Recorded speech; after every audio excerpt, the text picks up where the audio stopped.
Hello, everyone. This is JD Calderon, and this is Indy Comics Explained. And yet again, I brought another fantastic group of independent comic book creators. So, without further ado, let's bring on this guy. It's like I just keep running into this dude. We keep bumping into each other, baby. I am JD Rosario from Unstoppable Comics. I am the sizzling in your invitation bacon, ladies and gentlemen. I'm here to have some fun, talk about comics, and share my vast experience of these last almost 16 years of self-publishing. All right.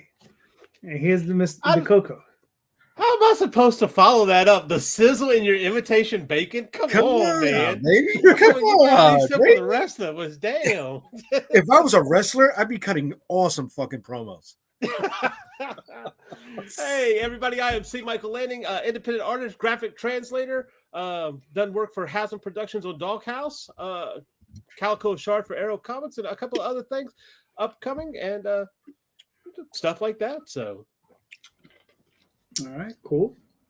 I'm floating around. That's it. We got our first guest. What's up, Jeffrey? Please introduce yourself. Hello, I'm Jeffrey Haas. I am the writer creator of The End of All Terminus. I'm also the host of the Traversing the Stars podcast and publicist to the stars, like Nice. Dalton. Hi, guys. Dalton. Please introduce yourself. I'm Dalton, co-writer, co-creator of Descent into Dread, Frankenstein the Unconquered, and Megaton, which is currently on Kickstarter. Just making the funny books. Look at this. Look at this. Chad already starting up nerds. That's why Chad is here, though. He's a nerd himself. There you go. That was one of the best parts of the movie. Let's not forget Ogre. I love Ogre. That's true. All right, gentlemen. Let's start off with a question. All right. This is the show question, right? You know, what's the road to success on Kickstarter? Right. It's a road we're all looking for, right? And who do we think is leading the way? Right. So let's Jeffrey. What are your thoughts? Can you repeat the question, please? Yes. What's the road to success on Kickstarter, or like, what are your thoughts on it, right? And who do you think is leading that way? The key to success on Kickstarter would be to promote nonstop, continuously, forever. You need to be pretty much on every single type of social media that there is. Even if they're not well known, try them. You might as well, because they're free, as long as they're free. Who's killing it on social media? I mean, on Kickstarter, it's hard to say, but I think Dalton's on his way, right? Nice. Yes. Oh, yeah, nice plug. There we go. Good job, Jeffrey. Good job. I like it. My job. All right. So Dalton, what are your thoughts on the question? I mean, I mean, honestly, the road to success, I think, is going to be different for everyone, because everyone's going to measure their success a little differently. I think something that's been really helpful for at least us on Kickstarter is transparency at all stages of development. It's been the one thing that has kind of, even when we hit setbacks in the creative process, when we put the book together, as long as we've kept in touch with our audience, we've let them know, and we've kept everyone abreast of the campaign, what it entails, and what those setbacks may or may not be. I mean, that's always been pretty crucial to us, and I think it helps to ensure that everyone comes back for the next successive campaigns. But for other people, it may just be constant social media blitzing. It could be finding that sweet spot of reward tiers, and or just having the perfect book that everyone just wants to click on, or just having tits on your variant covers, which we found out worked pretty well. That works very well. Yeah, I think it's going to be different for everyone, and I think leading the way, I don't know. You know what? I'm going to steal Jeff's answer. I'm going to say me. because I don't have. I don't know, man. There's lots of great projects going on all of the time, and sometimes it's tough to keep up with it all. It all looks so good, and I don't have the cash for it. Fair enough. Well, I think I just saw Terry Moore had a Kickstarter recently. I think he did like $150,000 or something on it. That's you're definitely making a living at that point when you're hitting the 6 digits on Kickstarter, I guess. Yeah, I mean, it's definitely doing. Who was that? Terry Moore. He did Strangers in Paradise. Oh yeah. Yes, Terry Moore. Yes, Yeah, yes. I think he did like $130,000. It helped to have Strangers in Paradise in your resume to help with the promotion. That's but, why. Yeah. Yeah, I mean, yeah, he's been at it for a minute. I mean, I buy his books from Diamond. I don't even have to go to Kickstarter. Yeah. Jimmy Palmiotti, I guess, also posts the Kickstarter like every month or two as his way of doing his indie work. So I think he's literally like almost like every 2 months he's promoting a new book. Yeah. All right. Cool, Mr. Lanning. What are you thinking? What am I thinking? Oh, how would I know? Well, let me ask you this question. Let me ask you this question to your question. When you say success on Kickstarter, are we talking about one project, or are we talking about maintaining a continual progression on Kickstarter? It's an open question, so you answer how you feel like you answer it. You don't need to lead you by the hand. Okay, like, well, you know who. The thing about like Terry Moore and Paul Motti or whatever the case is that they also had an audience beforehand, right? So you still have to build. Counting those successes is just basically counting what they had successful beforehand, and they're just bringing their audience. So, so definitely it's building an audience, regardless of whether you're just building it on Kickstarter or Facebook or YouTube or whatever the case is, and having that translate over to Kickstarters, I think is probably your best road to success. It's not to, of course, quality, consistency. Don't make me wait 2 years for a book. Yeah. Don't say, okay, here's my Kickstarter. It's a 30-day Kickstarter, but you won't get your book until June 2027. That's a problem for me. Well, now hold on now. If the creator tells you, I'm going to get it to you in June 2027, why is that a problem? He's telling you. Because he should do it closer to 2027 than right now in 2023. That's what I'm saying. You don't know what's going on. I mean, if he knows he's going to get it to you in 2027, I don't see. How do you know in 4 years that you're going to get it out to you in 4 years? Why is it taking you 4 years to make a book? Because now maybe he can only do a panel a week. He can do a panel a week, even with a panel a week. Come on, man. Look, there's some people who can't even hit that target date. So don't beat up.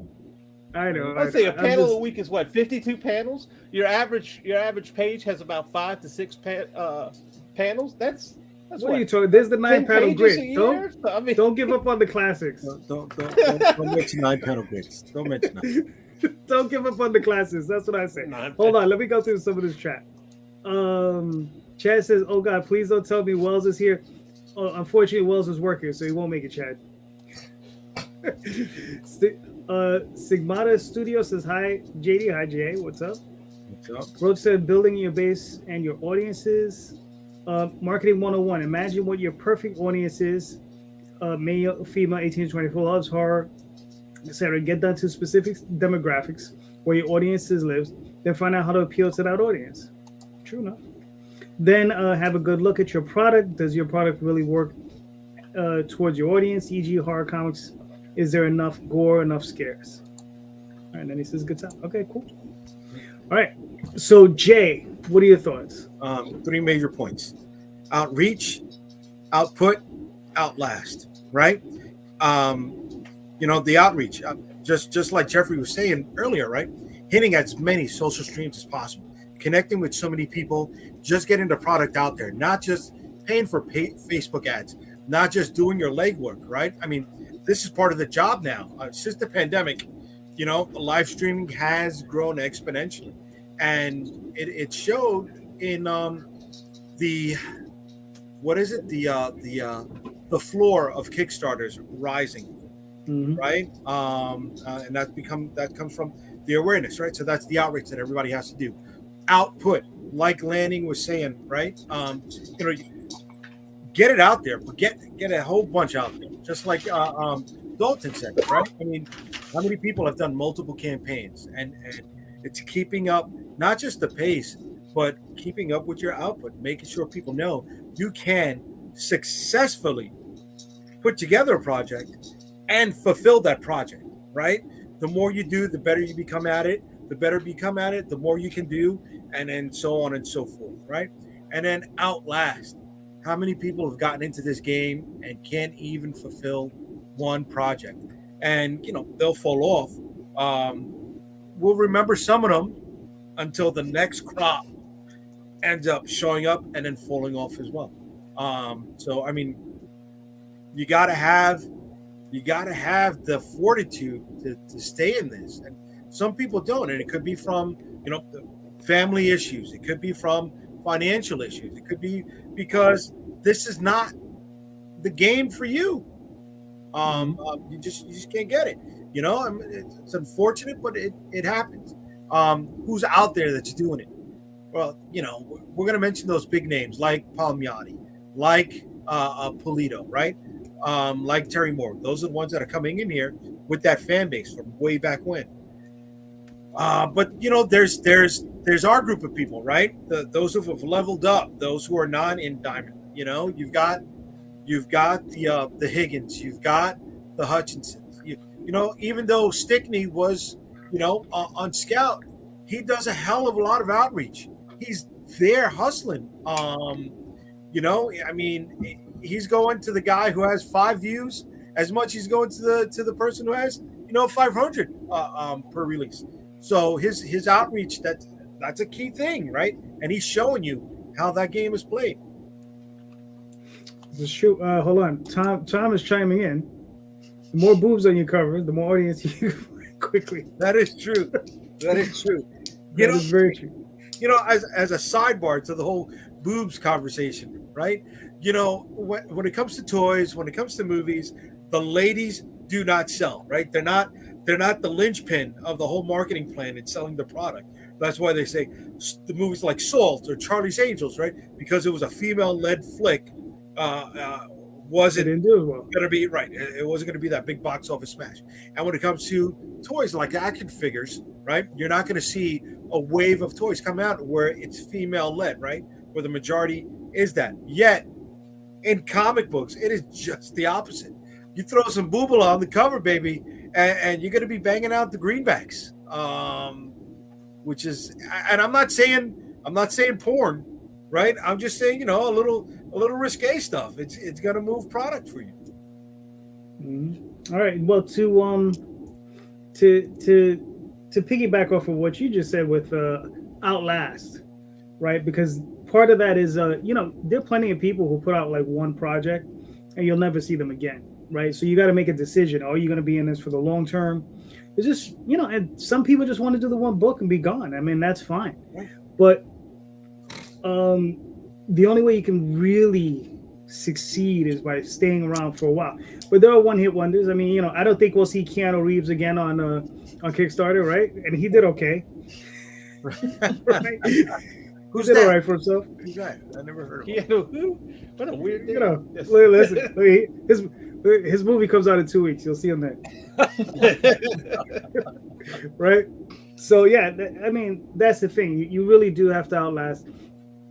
The other thing is just to put out the best work you can put out, you know, and I think that's the portion of it that'll last. You know, if you want to really last, you just put out the best work you can put out. And even then,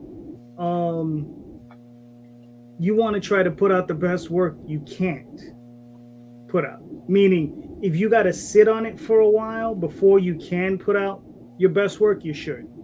You know, if you feel like you're working with an artist or there's just something wrong with the project, sit on it. Just wait.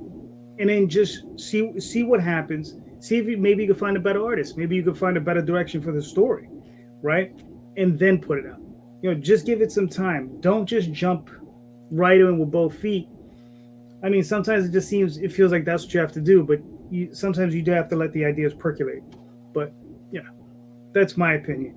For Jay, 4 years till 2027, right? hey, listen. Sometimes it takes that long. Yeah, we sat on Mechaton for like 8 years before we went to Kickstarter with it. Like, it just wasn't ready until we found the right team and found the right voice for it, and thankfully everyone else agreed. Yeah, no, listen, that's a very wise move on your part.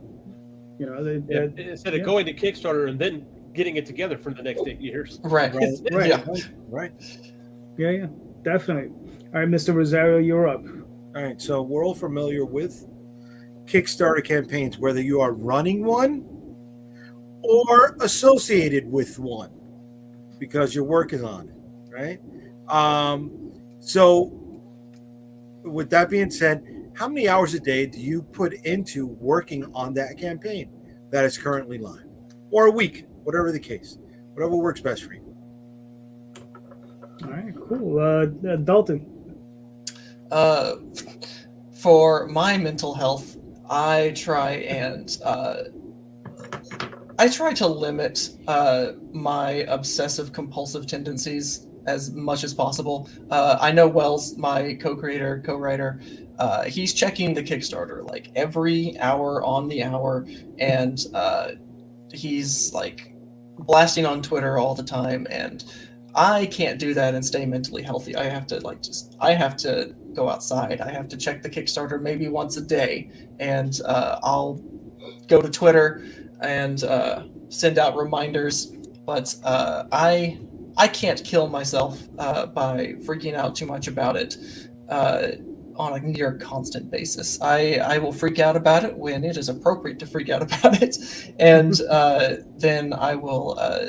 I go from there. I try and mark it when I can, but I try not to let it consume me in a way that makes the entire campaign a miserable slog. All right, I understand, but like, you know, are you drafting updates, right? Not just putting in mentions on Twitter or Instagram and stuff like that. Are you modifying it?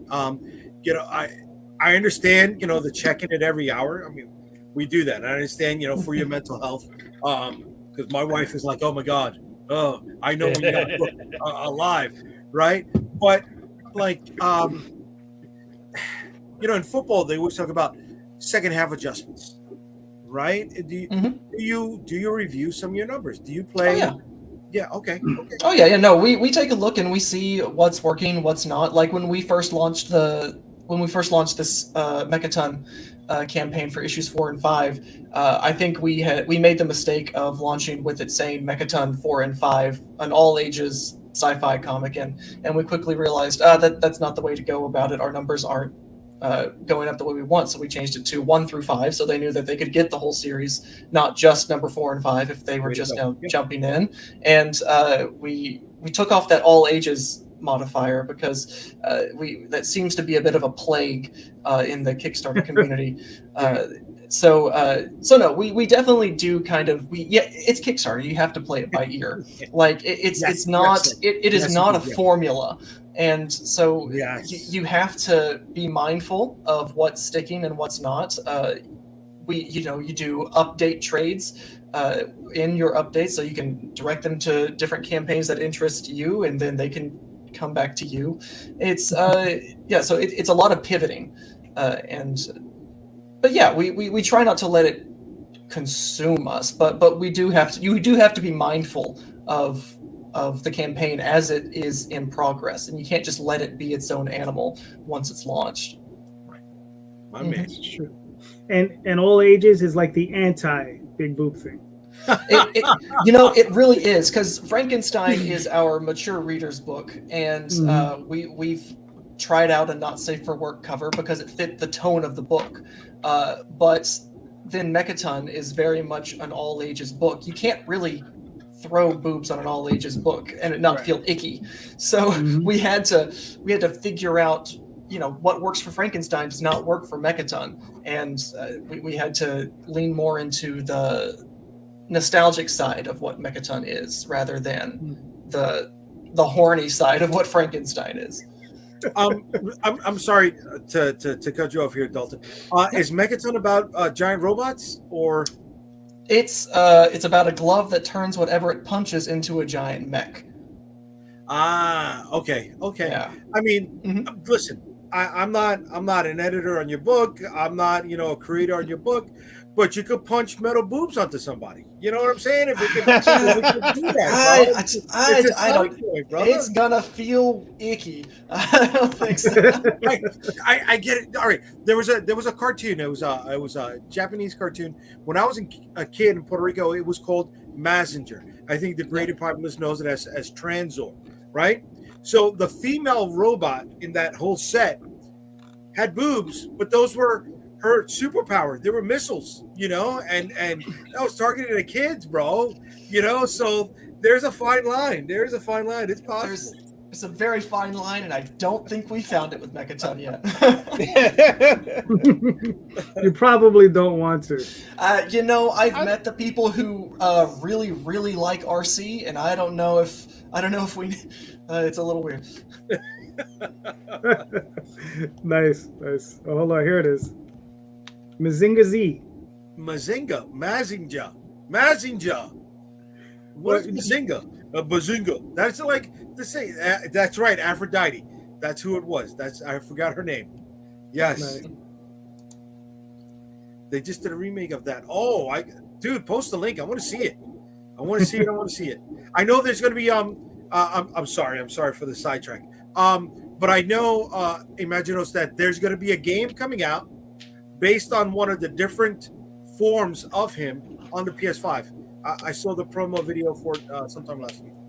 Nice. All right, getting back to the program. Yes, Jeffrey. Sorry. Yes. What are your thoughts? I tend to be OCD. Unfortunately, the link is on my phone, and I can hit refresh pretty much even at work all day long. And I probably hit it at an unhealthy level. My campaigns, other people's campaigns. Being a publicist, I have other clients, so not only refreshing mine, but I'm refreshing theirs regularly. And we appreciate you. Yeah, often I know their numbers before they do. Nice. I've been refreshing every 5 minutes. It's tough to healthily have an active Kickstarter, in my opinion. But at the same time, I will say I've been for my upcoming Kickstarter, The End of All Terminus, which launches on Tuesday for all you people. Just plug myself one more time. I'm trying to anticipate what can go wrong as I'm doing it. I just paid someone to do another variant cover for me. That's gonna be a painted cover. It's not gonna be ready probably to about a week in, but at the same time, I already anticipate a lull. I'm going to try to announce that one in another live show when it's ready, and I'll probably so I can talk about it and push it. I'm trying to anticipate Facebook groups and other groups that are already connected to me, and I'm also planning a last second review of all my tiers to see where the numbers may be wrong or off, and trying to adjust as I go. But the key to any Kickstarter, I think it was Mike Tyson who said, everyone has a plan until they're punched in the face. And Kickstarter is very much going to be the same way. I have a plan. I'm pretty sure I know what I'm doing. I'm pretty certain of the path I'm following, but I'm going to get punched in the face at some point where the numbers are not going to be where I want. And then it's going to be a scramble to readjust. I can't remember also, there's another quote too, I think it was in football, that the hardest thing to do is to go, like in a Super Bowl, to go into halftime and reassess your plan at the last, and go forward. And you just got to get yourself mentally ready that at halftime, you're going to look and go, oh, this isn't working. Let's reevaluate. And you got to do that in a way that doesn't make you go crazy. And that's the trick. So I'm planning a 8-day somewhat freak out, and then readjusting and going from there. So I'm already plotting my freak out about 8 days in. Allot the time for the freak outs. It's good. It's right. I like that. Nice. Hold on, let me pull this up. So Tom says, I think it varies. You start fast and furious, but naturally the campaign is going to slow down midway unless you're treating it like a game show and consistently adding things on, etc. You don't need to be spending hours upon hours every day. Be ready for week 1 and then the final week to go strong. There you go. Hold on. And then Imaginos TV says, you got to be excited about your stuff, Jeff. That becomes infectious, and the backers can see that. And want to be part of it. There you go. Yeah, right. Nobody's going to push your stuff as hard as you do, so you got to be excited about it. Damn right. This is true. Mr. Lanning, what are your thoughts? As far as what I do, because I'm artist on at least one Kickstarter that's out there, plus the artist on a cover. I share the links. There you go. At least once a day, right? Because I get, oh, you're tagged in this. Okay, it's my profile. It's a lot of hard work, guys. Do not put it down. Pushing that button is a lot of hard work. See, that's what happens when you're just a hired gun. That's just hireling. What can I tell you? You know, just a hired gun. That's mercenary. Well, my I shot my bullet. I'm done. Pay me. Right? It's coming, though. We know it's coming. I'll be up here crying on live. Kickstarter sucks. But until then, I'm just pushing buttons. Nice. As a matter of fact, you should send me the link to that one. Okay, I'll get it. I'll pull it up. Yeah. Throw in the private chat. I thought all he had to do was push a button. I'm pushing buttons now, man. Hey, bro. There you go. But yeah, as far as I probably put an hour a day into it. You know what I mean? When I do my campaigns. Sometimes I don't even put that though. Sometimes what I'll do is I'll give it a rest for a day or two, right? And then I'll go strong for 2 or 3 days straight. And then I'll give it a rest for a day or two, and then I'll go strong. Because I think sometimes, people do get a little tired. Dude, this guy is updating every 10 seconds. And sometimes people are let's sleep that guy for a month. Right? Oh, yeah. So yeah. Understood. So, Mr. Rosario, answer your question, sir. No, I'm putting about let's see, shit. I just launched yesterday, right? So I'm putting in.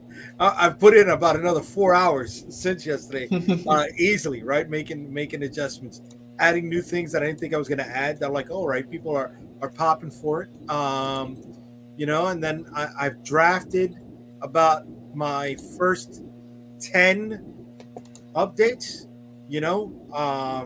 There's got to be more coming during those slow weeks. I'm doing 2 a day. There's what I've drafted, and then there's whatever happens spontaneously. And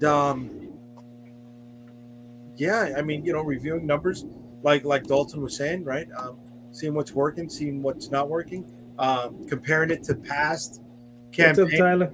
And what kind of adjustments again we can make. It's always about adjusting. I know Jeffrey's brought up the football quote,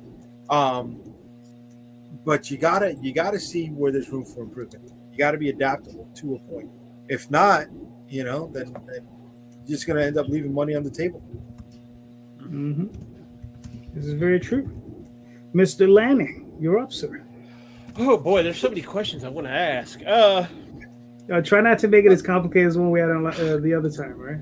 Oh my God! Let him ask his I wasn't going to host then. Jesus, ask that question. Everybody was hiding; they didn't have any. But I'm not throwing shade. Anyway. Wait. So hold on. Hold on for just a second. Yeah. I got one last one for this topic. My opinion: consistency and consistently leveling up. As long as you keep leveling up and being consistent, you'll grow. There you go. Sagacious advice from Mr. Tyler Carpenter. All right.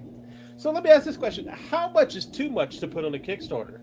How much is there? Does too much scare people away, or does it attract people? I mean, I'm talking add-ons, stretch goals, stickers, whatever the case is. Is there too much? Can you put too much on a Kickstarter? And if so, how much is that? Interesting. Jeffrey, you're up again. Depends. It much like anything, there's no. It's not really a great answer.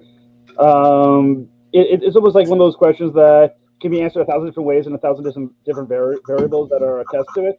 You have a bunch of tiers, but they're all really awesome. people are going to be just fine looking through them.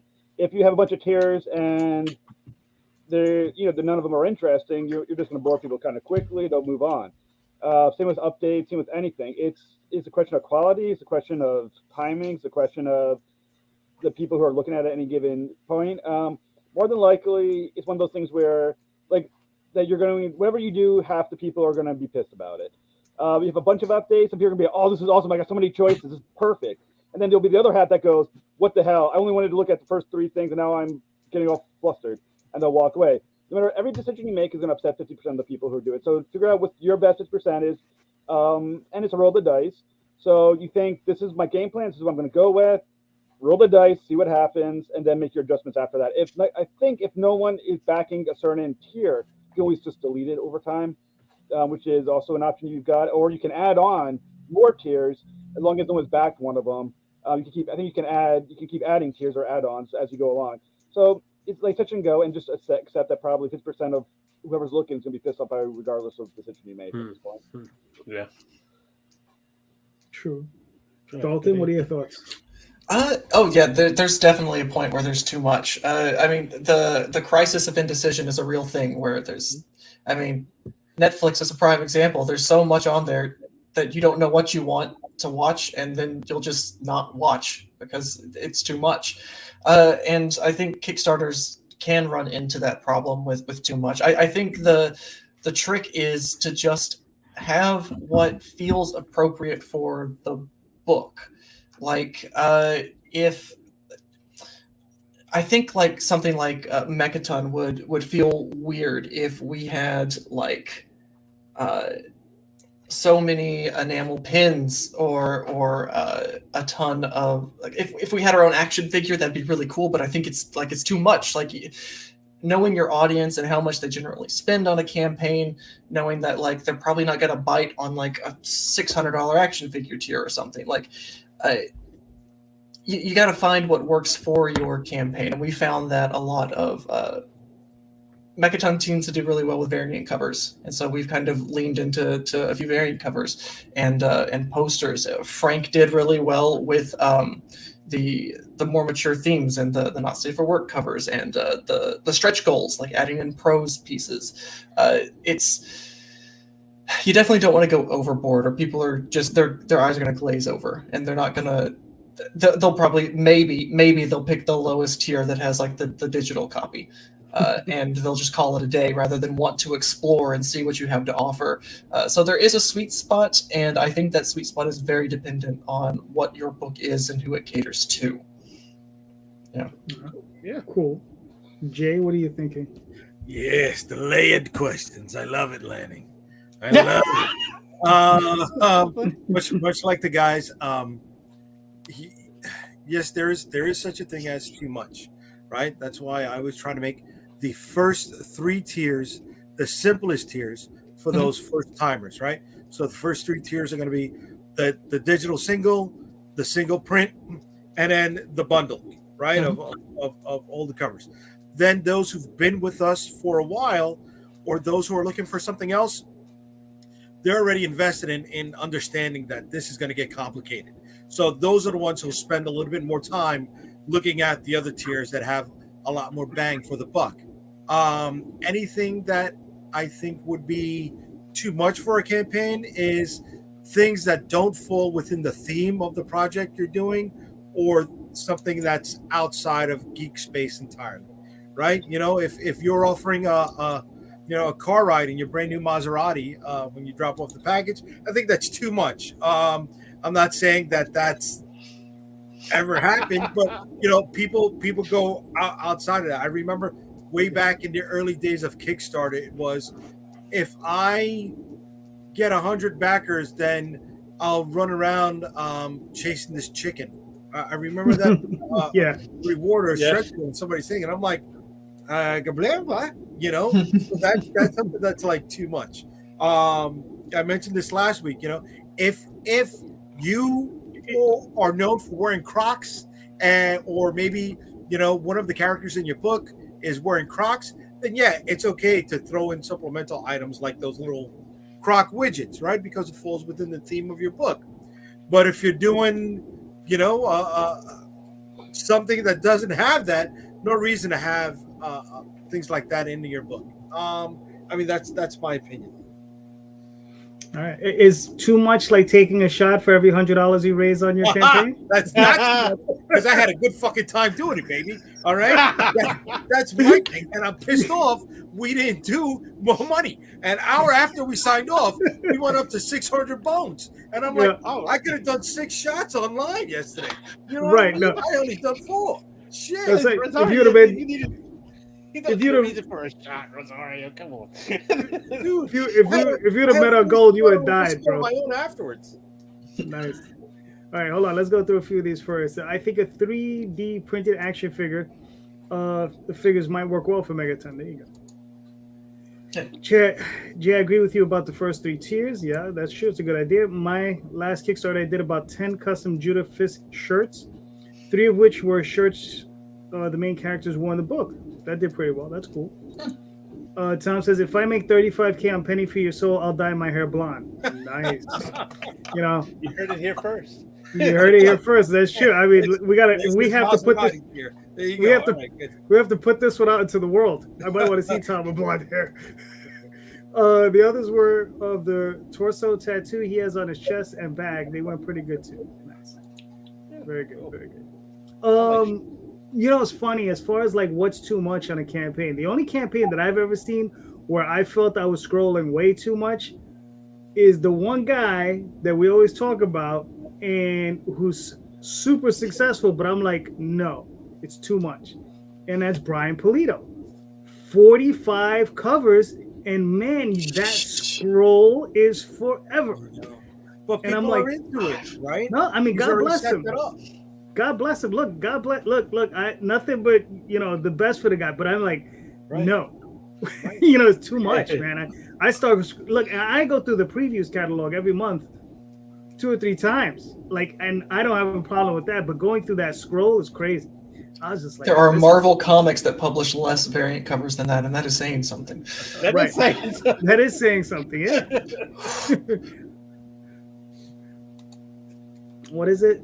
I need. So he says, "Oh, all he needs is another 10K, and then he makes it." Man, that's nuts. It relates as it relates to Brian Pulido. Yeah, I mean, you know, listen, I mean, you know, great stuff, but yeah, it's too much. I mean, 45 covers, that's crazy. You know, so that's a little bit too much for me. So, Mr. Lanning, what are your thoughts on your own question? Both Jeffrey and Dalton gave great answers because I'm thinking along the same lines, because it really does depend on what you have on there if you're going to keep people's attention. 45 covers, I have to agree, though, is a little bit much. It has to be more than just covers for me. But that's me. You know, you have your collectors and your spectators out there. But kind of touching on what Dalton said about the Netflix thing, and I'm going to kind of tell you a story of a guy at work. He stopped getting the streaming services and got live TV because he didn't want to have to decide on what to watch. He wanted to be told what to watch. Okay. Basically, if it's on TV, he'll watch it. There's something beautiful in that. And I think that's what it is. Some people just don't.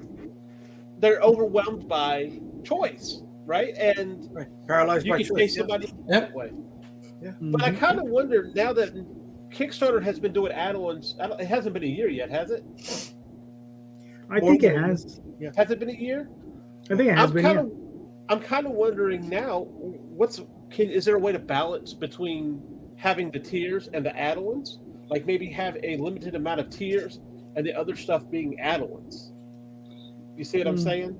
Yeah. I don't know, because you can put a whole tier as an add-on, you know, because people want the first tier and the 7th tier because they don't intersect with each other. Like, oh, how do I get this and how do I get this? All right, well then you'll just put the whole tier in the add-on so somebody else can get it. And it's a backdoor way to get people to buy more than the 10 copy limit that you can get. Mm-hmm. Now, Mr. Lanning, we'll put this up, and I want to know. I don't think this is true at all. What? Oh, hold on, not this one. This one. No, that's smart. This I'm one. Tell me what to do. I don't think she's not talking about me. I mean, you know. bro. The next one, that's who she's talking about. Right. Yes. That probably so. Yeah. I'm waiting for the day to see that frying pan sneak through that back right there, slap you in the back of the head, bro. It's Oh, gonna happen. man, look. It's gonna You happen. never know. Bro. Look, you can hear her back there laughing at you now. Look, we had a dispatch just when I was on there live. We had a hurricane, and she's like, "Hurry up, we gotta get into the tub." Because you hide in the tub. And there's a tornado, right? Look, those guys. I didn't hear. I kept hearing about it for the next 2 or 3 weeks. Something about she's gonna come through with the bathtub. So frying pan might just be the next level. You never know. Look, if I get $10,000 on the doghouse campaign, we'll guarantee that she'll come through with a frying pan and hit me upside the head. Nice. Shit. Put that We're link up, promising concussions, man. Put that link up. All right. Cool. Hey, especially since I've already been paid for it, but still. Here we go. Here we go. Dalton, do you want me to share? Do you want me to play the video? If you'd like, go right ahead. All right, cool.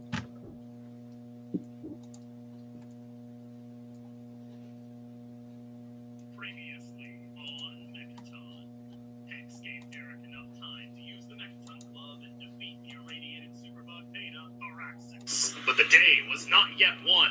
Taken in by the local authorities, Derek was instructed by Chief Bolton to go home and attempt to stay under the radar as everyone tried to figure out what exactly was going on. After leaving the station, Derek, Leah, and Hex were stopped by Derek's former boss, Mr. Moore. His aim? To bring Derek into the something cheesy fold and promote their new, definitely radioactive, glow-in-the-dark pizza. And look out! After seeing what little defensive power the world outside has, a third kaiju begins its ploy for ultimate destruction. Will Derek be able to protect his community from that domination?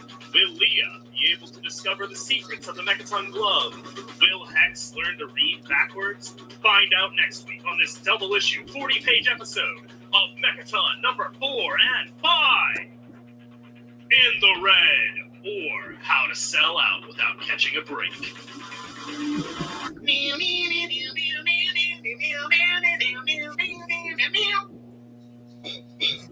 Nice. You're going for a very Dragon Ball Z vibe.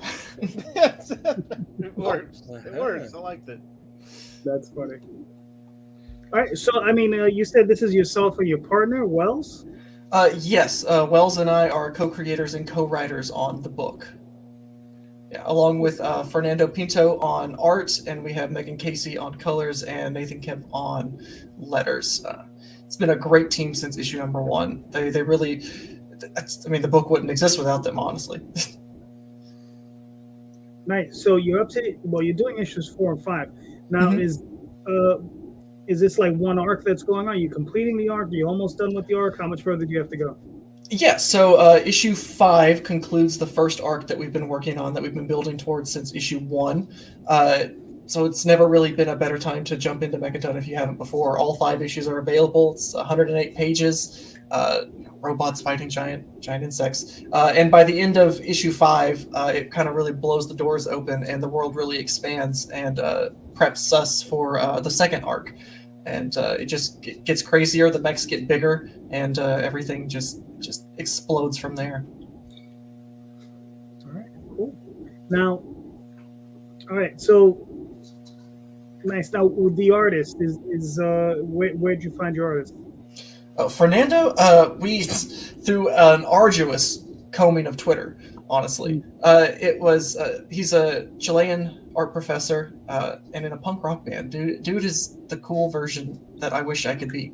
Like, Fernando's great. But no, we had started, putting Mechaton together in numerous different forms for a few months before we met Fernando, and it was just a lot of starts and stops, and we happened upon Fernando's art probably on like a portfolio day on Twitter or something, and just fell in love with the kinetic style that really has the energy we wanted for Mechaton. And not only is his character acting phenomenal, but like every time we tell him to draw something ridiculous like giant mech made out of a hot dog cart. He's like, oh yeah, here you go. This is what that looks like. And we're like, oh, obviously that's what that looks like. Yes. And he rises to the challenge every single time. We love this guy. Nice. Now, okay, so you said, well, this is your first arc. Are you looking to extend the series beyond this, or are you moving on to something? Yes. No, we have 3 arcs total planned for around 15 issues or so. So we are at the end of the first arc, and it's just been a blast to make, and we'll be happy to continue making this book for as long as we can. Nice. Now, why kaiju? Why big giant robots? Well, I'm obsessive. That's why. I love Godzilla and Ultraman and Gundam and anime and tokusatsu and all that crazy stuff. So just spitballing ideas, we landed on a glove that turns anything it punches into a robot, and the potential of that creativity really kind of sold us on wanting to move forward with a project like this. And then when I brought it to Wells, he was able to kind of see like the actual undercoat, like the theming and what kind of gave the series the heart outside of the cool aesthetics. And we've been able to craft a world that has characters that feel real, characters that are fun to hang around with, and awesome robots that shoot things with chimney cannons. All right, very nice, very nice. Cool. And you guys, if I'm not mistaken, Wells was on with Chad Perkins earlier this week, and you got picked up by Scout. Is that right? Or Yes, that is correct. We are actually, Mechaton #1 is coming to comic shops on the 29th of this month through Scout's YA imprint Scoot. So that's super exciting. Scout's been amazing to work with. And so the way they're publishing it is we'll have issue 1 at the end of this month, and then later on this year, they're going to be publishing the first trade with the first 5 issues in it. Build up that hype from #1, and then boom, here's the whole story, all 5 issues. Scout's been a blast to work with. They've really let us just kind of do what we wanted, and they've helped us make our baby as great as it can be. Yeah, can't recommend them enough. Nice. All right. Well, you're at 5,000. You're close to your 8. You're 178. We're getting there. Yeah, you're getting there. You're another 9 days. You should be able to make it. Very nice, man. It's gonna be awesome. Well, thank you. No, it's looking really good. All right. We're doing our best. Yes. And just remember, the links are in the show notes. You can click on the link and pick yourself up some awesome books. Yeah, we got variant covers. We've got prints. We've got adopt-a-page tiers. Like, whatever you like. So actually, I should have gone. Oh, go ahead. No, it's your show. I'm sorry. No, that's what I was saying. Go ahead and ask. No, I was going to ask, are you going to do a different cover for Scout? So that way the Kickstarter ones are kind of more incentive? Yes, actually. So the version of #1 that's coming to shops on the 29th is going to have an exclusive cover by Fernando. And I think they're doing a variant cover as well that takes Fernando's cover and makes it like one of those old clamshell VHS tapes from the 90s. Oh, nice. It's very like all ages kind of feel, very Disney feel.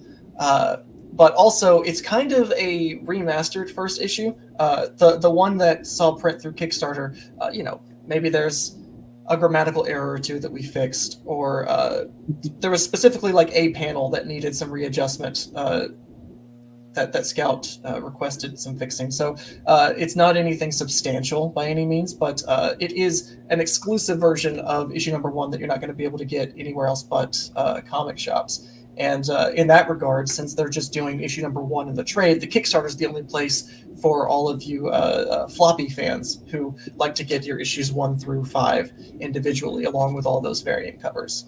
And I apologize for calling you floppy fans.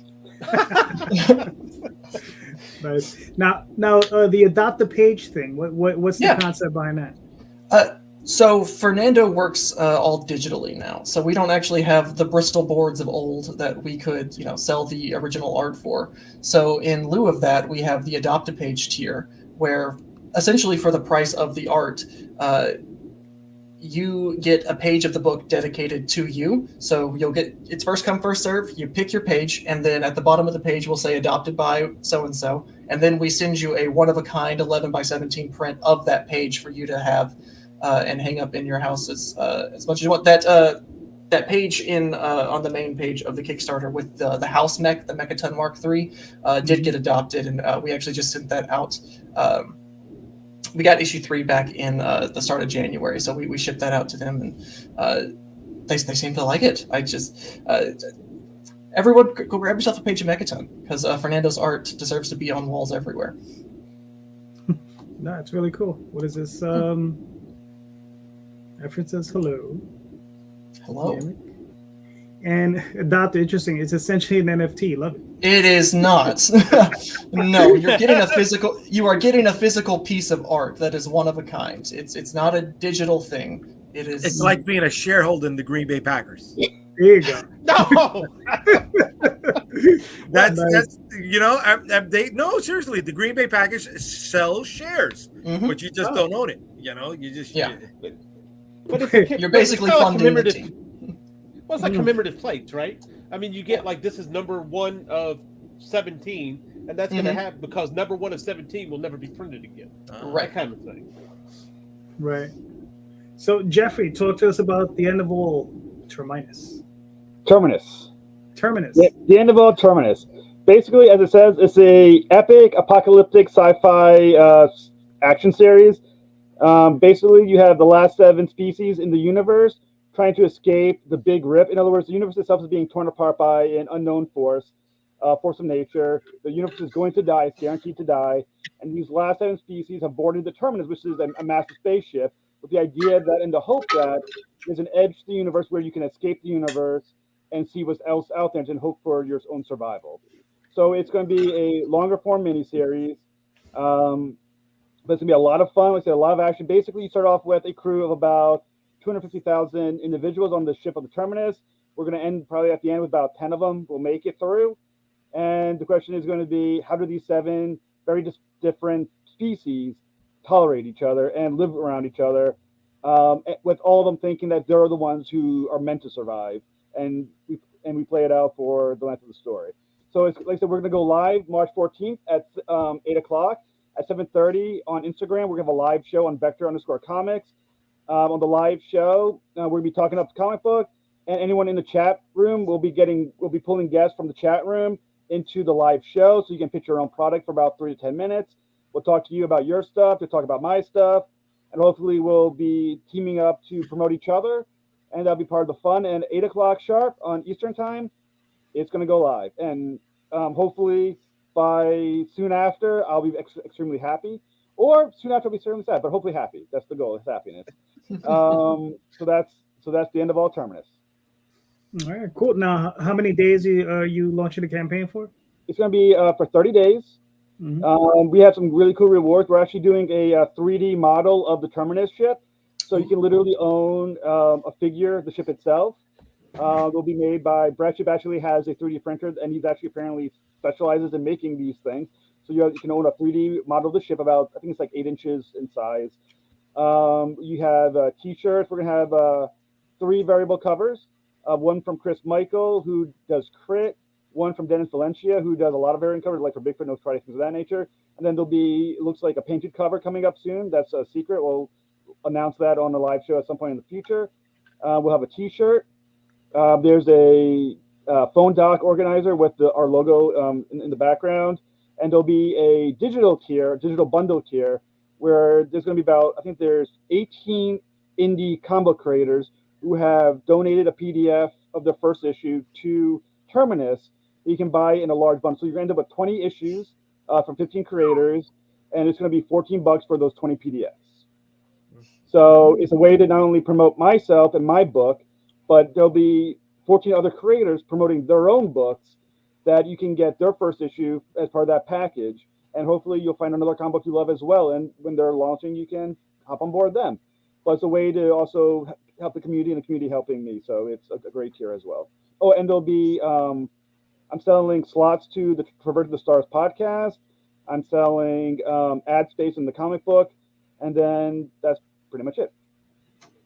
Okay, cool. Now, is it how many? Is it full color? 32 pages. 60 pages It's graphic novel. okay.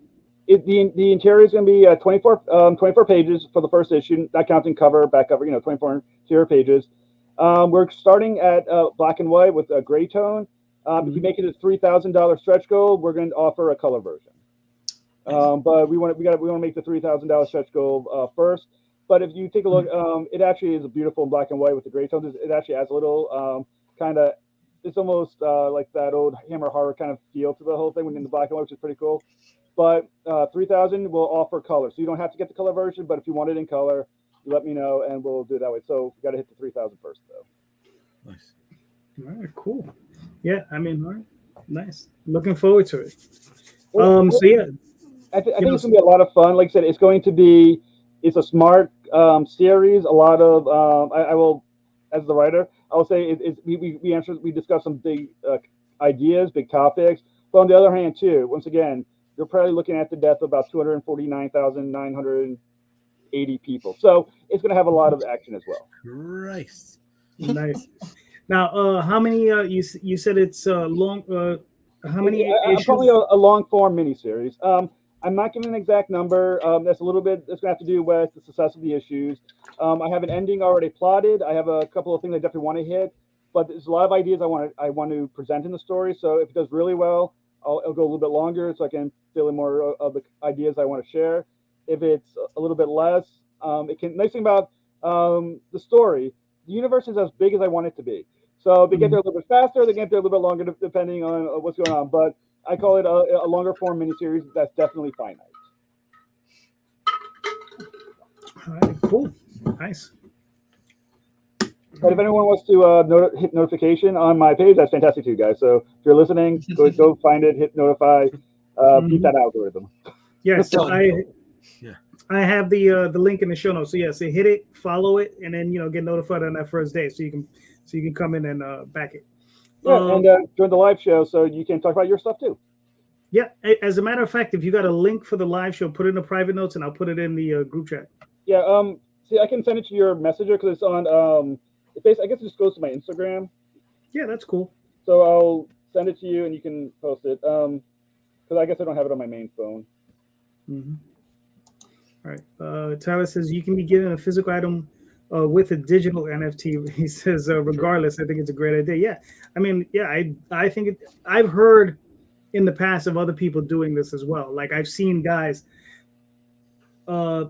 This was like indie guys back in the 80s, and they would be like, all right, look, we finished the first issue, we're selling all the pages so we could finance the next issue. Mm-hmm. And they would do stuff like that, and they would sell for like $100 or whatever.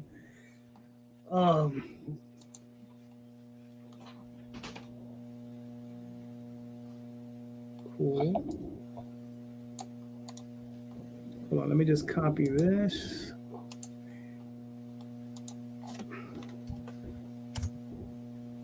And that's the link for the show. Yeah, it basically takes you. I think it ends up just taking you to my page, which has the event link right on the Instagram page. But like I said, if you hit hang out and chat, we'll be pulling people, so you'll get at least 3, 5, maybe 10 minutes to pitch your own stuff project as well. So I guess to scratch my back, I'll scratch yours, kind of. Gotcha. All right, sounds good. Thank you guys for sharing it. Talk about scratching your back. What about these guys? Oh, look at that. Look at that. Yeah, so I guess go ahead and play the video. Let them see that again. You pull it up, you might as well show it.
So as you can tell, this is not an all ages book. I like to what I like to say about this book, and I'm the artist on it. So this is Rodney Fike. He wrote the book for Haas Productions, which is his and Tina production company or comic book company or whatever. And basically, I'd like to think of it as Miami Vice with dogs. You have Scirocco and Rubs, and they're detectives, and they kind of fall into a case that has also some cheese and some stiff stuff, right? So things like that. But is that Hubie and Birdie? Huh? Yeah. Is that Hubie and Birdie? Yep. Yes, he asked me. He's like, "Do you think you could put that in?" I was like, "Sure. I guess I've never drawn it before, but why not?" So, that's his. That was Rodney Fike's inspiration. He says from Looney Tunes and things. But for me, it's like when you deal with these animals and things, like I think like Disney Afternoon, right? We had Darkwing Duck, all that, and Who Framed Roger Rabbit, and so on and everything, and of course, now it's raunchy as far as innuendos and everything. That's the only sex scene that's in the book, and it's the first one that I've ever drawn, and it happens to be with dogs. So it's like, okay, I'll do that. What have you? And the good thing about it is this is one complete story. So when you're getting this, it is not a to be continued. You can read this from front to back, and it's a complete story. You don't have to worry about having to get the second issue. However, I was informed recently that there will be a second issue, and it would be nice if you started with the first one.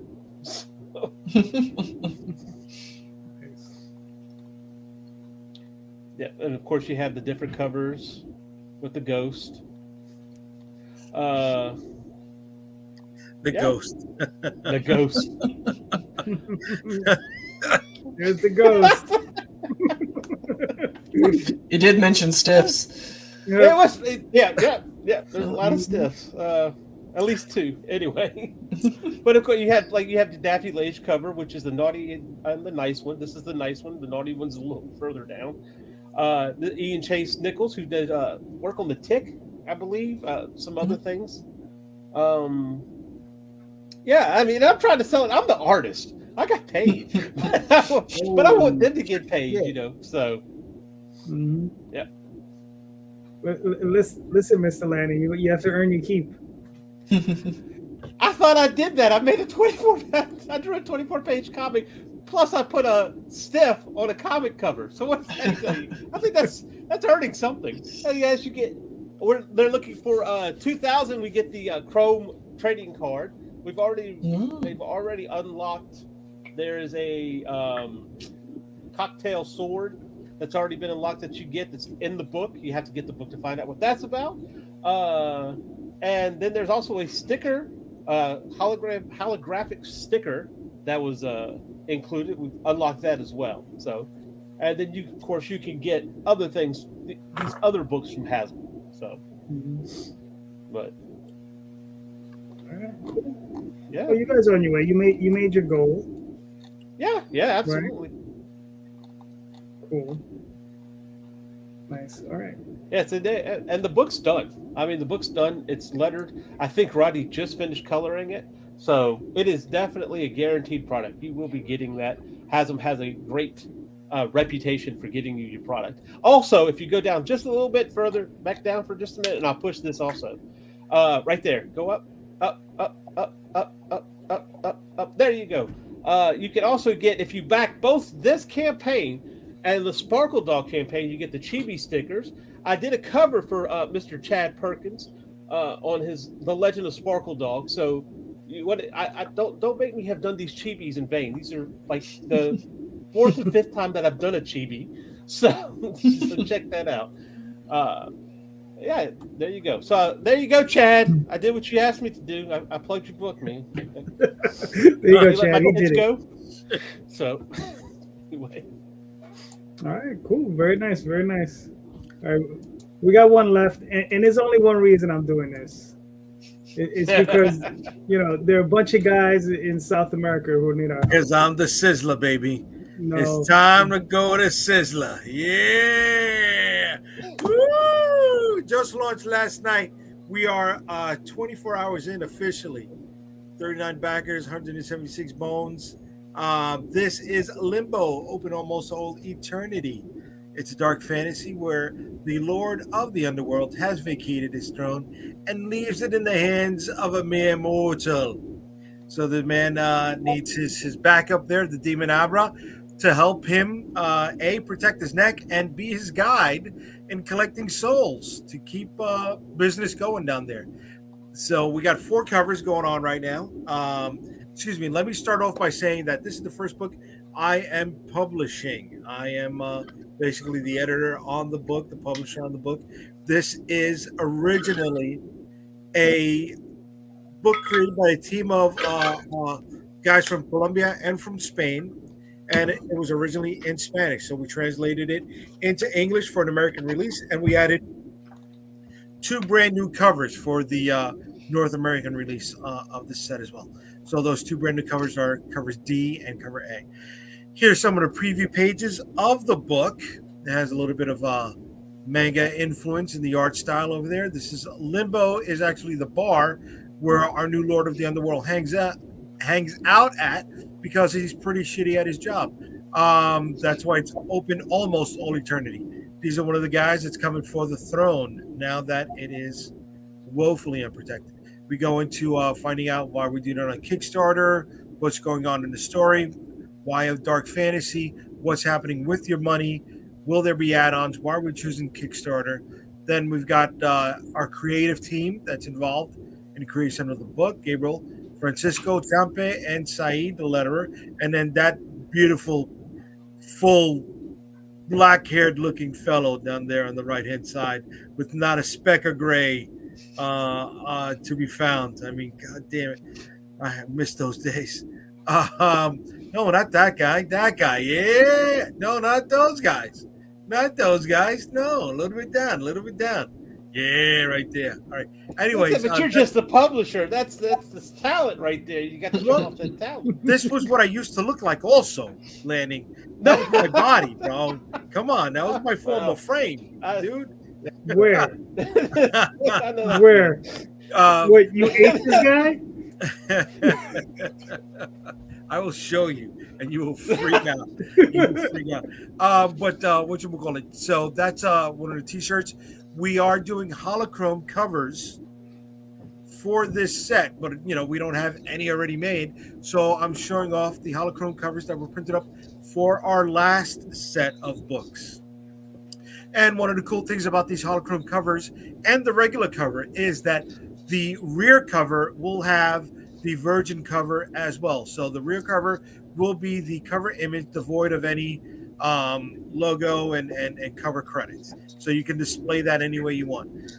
Some of the add-ons are other single issues that we still have in print from former Unstoppable Comics releases.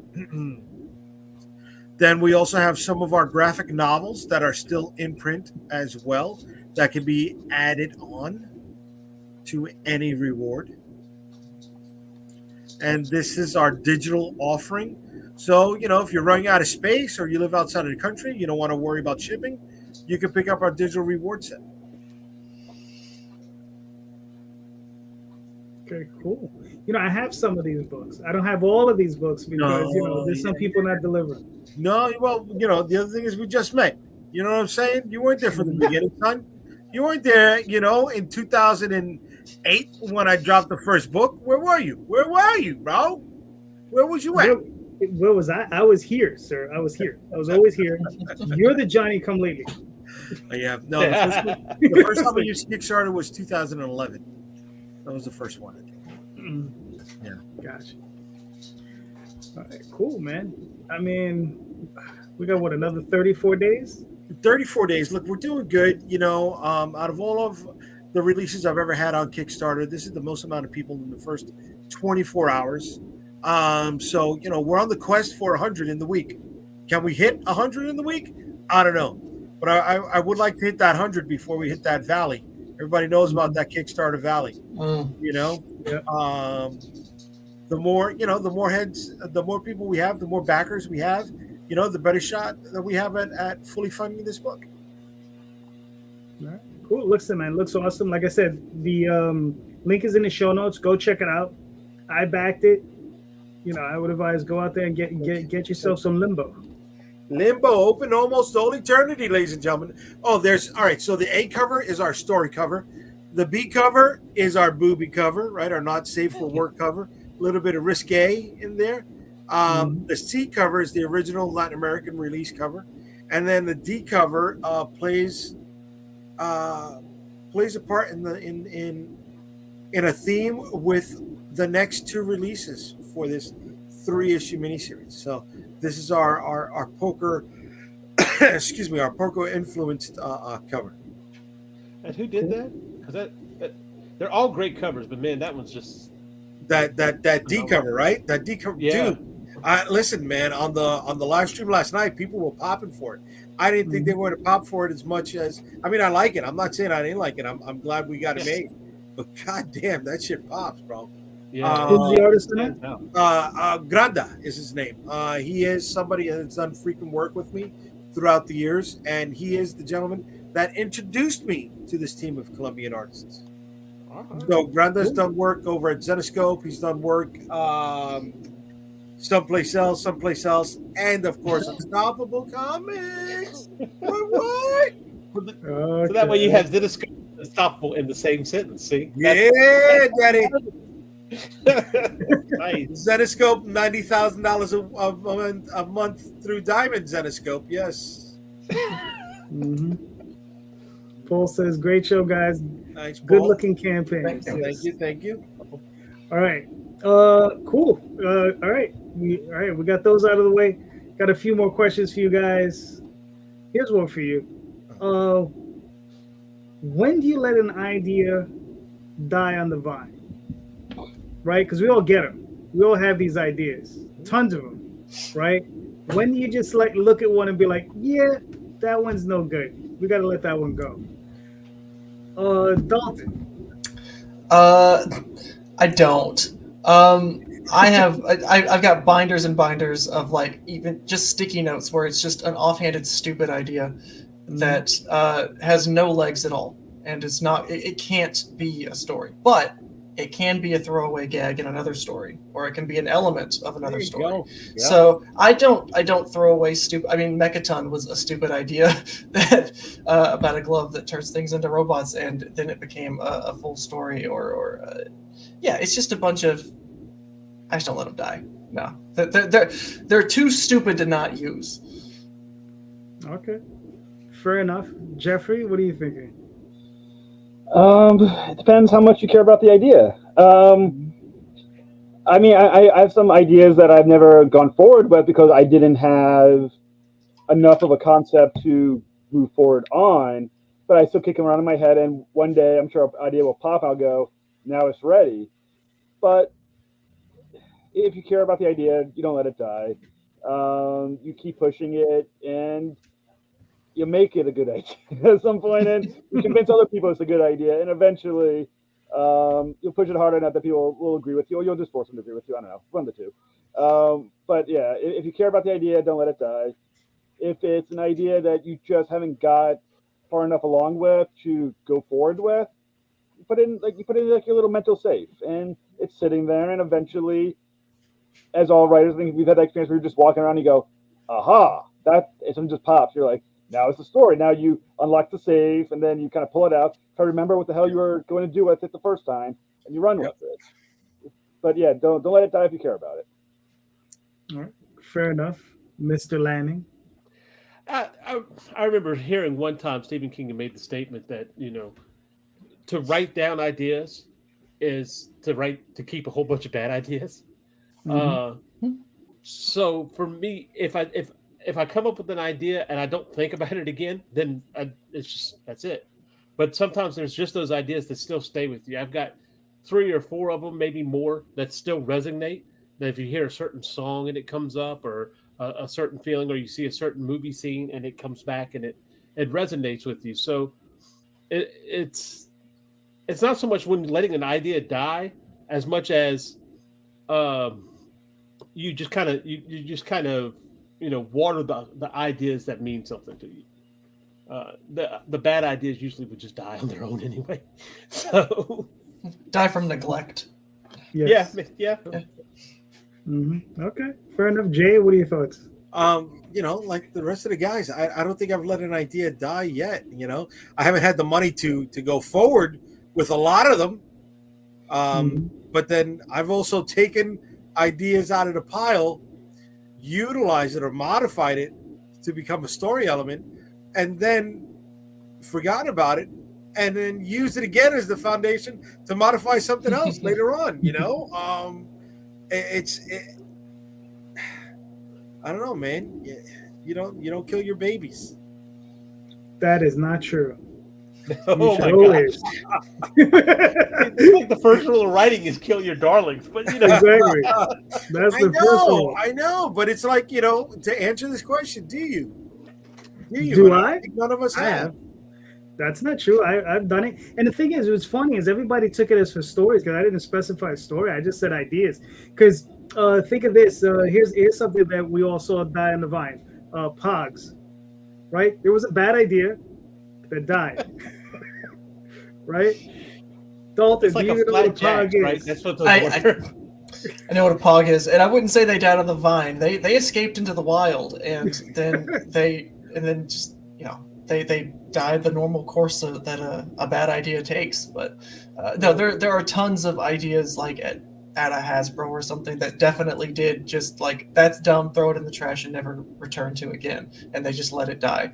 But I don't know. You can always reconstitute a bad idea, but if you kill it, I don't know that you can reconstitute it the same way.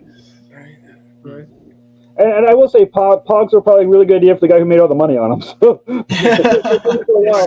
it's sort of like Funko. They made a bunch of money on their Funkos for a long time. They might have had a dumb, $30 million in the trash, but I'm sure they made $1 billion before they got there. Right. True. They made several billion before they got there. Yeah. Daffy writes, what if the ideas aren't bad, but there's no reason for it to exist either? I have story prompts that just wouldn't be interesting to an audience outside of me. That's true. Fair enough. Yeah, then that's not letting it die. Like, that's just there's tons of stories that are just for me, that only satisfy me. And it's not that the idea is dead; it's that it's done its job and it's set out to do what it wants to do. And if I don't go and publish that into an ongoing series, that's fine, because I did what I wanted it to. Okay, that's fair. I kind of think of it as like character backgrounds. In the sense that you would lay a foundation for a character background, right? But you don't put everything in that character's background into the story, because it's just going to weigh it down. But it provides a certain foundation, it provides a steadiness. And sometimes it could come up if it comes up naturally, but it gives you a plane, it gives you a field for something to come up naturally while you're writing. So I would keep, if it's an idea that still resonates with you, and yeah, you might be the only audience for it, you're probably not the only audience for it, to be honest. And it's going to resonate with somebody, because if you're writing something that you're not really into and enjoying writing, guess what? That's going to convey to other people as well. So, yeah, and I probably would throw out this too. When you say something outside of you, we're not all that different, most of us. So I guarantee if you're writing something that you're interested in, there's someone out there who's also interested in it. This is a question of how many people are we talking about? Are we talking about 100 people I think is a cool idea, or 1,000 or 1,000,000? But any idea out there, if done well, you can find someone who's going to share the interest with you. It's just a question of, can you do it in a way to make it interesting, or do you care enough about it to make it interesting to sell? But yeah, I mean, I think every idea is interesting to us. I mean, the big question is it interested in anybody else? That's actually the only real question of any of us working on the project. Like, well, I like it. I mean, I am the biggest fan of my comic book. I'll guarantee that one right now. Question of, and I'll find out in about 48 hours with anybody else. Hey, listen, you don't know until you throw it out there, right? Yeah. We all take our babies and we throw them in the streets and be like, survive. Wait, that's from experience? That's how you learn to swim in the South. Listen, I'm a Generation X. I'm a latchkey baby. It's like, you got that key. Good luck making it home, kid. Make yourself a sandwich when you get there. Dude, Been there. I know that feeling. I had to Been go there. in high school. I had to either cross two projects on the bus or cross two projects by foot. I'm telling you, I was a fast motherfucker, man. I wasn't waiting for no bus, bro. And my ass was hustling. My ass was hustling. My ass was hustling. So yes, so yeah, so it's about throwing the kids out there and let's see it survive. But Jay, what's your question? Yeah. So, speaking of hustling, right? What constitutes the comic book hustle? Like, what besides marketing? What do you think? What do you think it takes to? I don't want to use the word success because it's such a loosely defined term. But what do you think it takes to make your book successful in the hustle of it all? Is it just? I mean, are you just dependent on a Kickstarter? What other streams of revenue are you looking to make your book profitable? Cool. Jeffrey, what are you thinking? Well, just to repeat, if you're a comic book, if you're an artist on any level, writer, artist, whatever, you are inherently a marketer. That's all there is to it.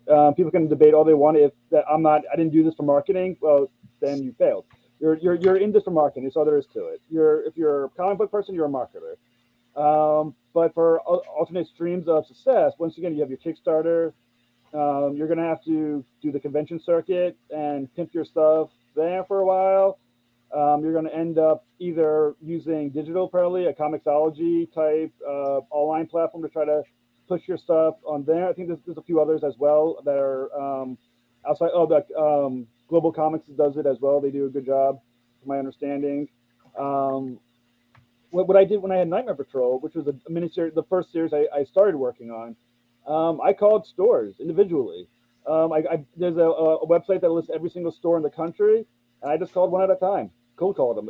Hey, I'm selling this comic book. I have this is what it would cost you to order. This is the shipping. This is the I can send you a PDF sample copy. I can do all this other stuff for you to take a look at it. And I literally just cold called it, and I think it ended up being several hundred. I ended up calling it. By the time I stopped, it was like 500 to 600 different stores, and I shipping them directly. And then locally, I just drove around to comic book stores and I shipped. I mean, anything is an avenue. If you smell the scent of an avenue of potential dollar, like a bloodhound, you just follow the trail, and then you sell the one comic book there, and then you did your job for the day. You found that one trail, but you spend your entire day just sniffing. I mean, that's your job. Fair enough. Dalton, what are you thinking? I think the real key in any of it is the passion, is the love of the craft itself. I think if at any point you reach a moment where you kind of forget why you're even doing all of this asinine stuff to begin with, then you're not doing what you need to be doing. Like I could cold call a jillion stores and maybe I would make 100 sales, but I might be miserable the whole time. And for me, I don't know if that's worth it. I'm kind of a selfish artist in that I create for me, and I would love for the whole world to hold my book in their hand and like it too. But at the end of the day, if I make the book and I hold it in my hands, it was worth it. And even if I'm the only one who gets to read it. So I think you just can't lose sight of why you're doing it in the first place. I think if it's just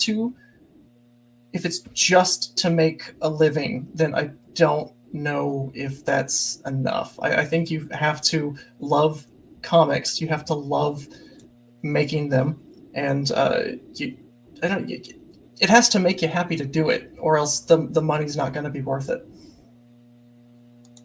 All right, cool. Mr. Lanning, what do you think? Let's say, what's the comic book hustle, right? It's just doing. Whatever Ethan Van Sciver's selling is the biggest hustle in comics. Oh. but on that ground, and no matter where you stand with this guy, and that's it. It's building your audience, right? That's got to be the biggest hustle. And whether or not what you're hustling is fact or fiction, whatever the case is, and that's I'm being neutral here. Don't be. Fuck that guy. But throw that line, Dalton. Throw that line, baby. Regardless is the fact that your hustle has to be to put eyes on your project, whatever it is. Right. And one of the ways to do that is if you're going to have a team on a book, you need to also be able to assemble that team. I have noticed looking at certain people, like you take Walt Disney, Jim Henson, and stuff, things that I've read recently. These guys weren't talented in themselves as much as they had a talent to see other talent too. So that's got to be part of your hustle, is to be able to see other talent and apply that, just like that cover you have on your Kickstarter right now. Seeing that talent and applying that's part of your hustle, right? It's going to bring in that audience. So I know that didn't sound like a complete statement, but I promise you there's one in there somewhere. Nice. And with that, I have hustled you with my answer. Hustle. There you go. I fucking love you, dude.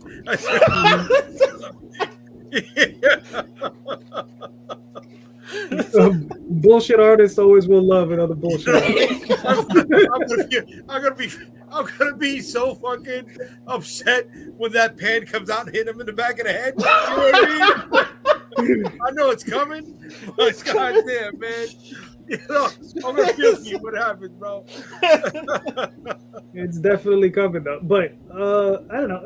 You know, I've said it before. I mean, I know the hustle for me is always the same thing. Is to continue the work, right? Yeah.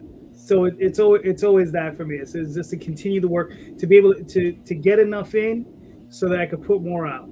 You know, and that's what it is. Because it's like what Dalton says. You got to love this stuff. You got to, you know, care about it, so that you produce the best you can produce and just keep it moving forward. Right. You know, so that's my hustle. It's just literally, you know, I'm hustling for the artists that work for me. You know, if I hustle for anyone, that's who I'm hustling for. So, Mr. Rosario, answer your own question. Yeah, what was the question again? It's your question. No, that's why I tell you should write these things down. Yeah, I don't write down. Yeah, that's why I don't say I'm a writer. I don't fucking write nothing down. You know what I mean? No, you know what's me writing down? This is me writing down. This is me. Siri, take a note. That's me writing shit down. Whatchamacallit? Yeah, you know, look, now that I'm publishing other people, not just you know, putting my money where my mouth is to feed what goes into my mouth. I got to look into stuff like that, right? And yes, the hustle is bringing it in and cultivating new talent. Yes, the hustle is marketing your product, you know, but these guys got to get paid too. So I got to look at other things, right? Besides direct market distribution, what else can I do? Besides my website, what else can I do? Besides digital releases, what else can I do? Right? So it's not that I have an answer. I'm looking for one, right? Because I got to bring in the greenbacks to make sure these guys keep producing the quality content that they already are, right? And so I'm always looking for that, right? It's not just legging it out like an indie rock band and filling, you know, trunk with a bunch of merch and doing, you know, a convention circuit. Don't get me wrong, it was a big part of what I'm doing, but we gotta do better, right? If we're gonna level up, if we're gonna grow beyond what we're doing currently, we have to look at alternative means to generate revenue. Yeah. Okay. And what are these alternative revenue streams? I'm looking, bro. Like I said, it's not that I'm here saying, "Oh, I have the answer." Blah blah blah. No, I'm looking, dude. I want to see what the collective comes up with, and maybe together we can find something that we can all work towards. Okay. All right. Fair enough. Mr. Lanning, you're up again. Yeah, he just kind of he like trumped all over the question that I did have, but I'm going to ask it anyway. so should we be pushing our audience to something outside of the Kickstarters? In other words, do we want to get to a point where we no longer use Kickstarter and it's just a store that we have or a website?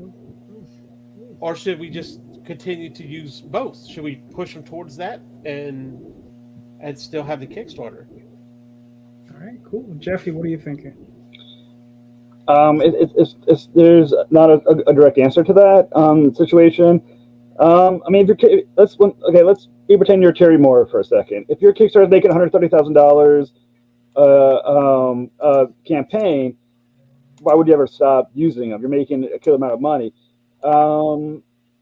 It all depends on what you've got and how it's working. If you have a website that's up and you're seeing some sales, you're seeing people follow you over, sure, go ahead. But at the same time, don't overlook how successful maybe a online campaign is going to be. So I mean, there's not a straight answer to that. Back issues that are after the campaign, you want to put a website to sell them, go for it. It might be another avenue, but at the same time, I want to shut any doors to them anyway. But I don't think there's a clear answer. It all depends on your product, how well your Kickstarter is doing. I mean, like I said, Jim Palmiotti just apparently used a Kickstarter, and I guess he's making enough money to finance it all.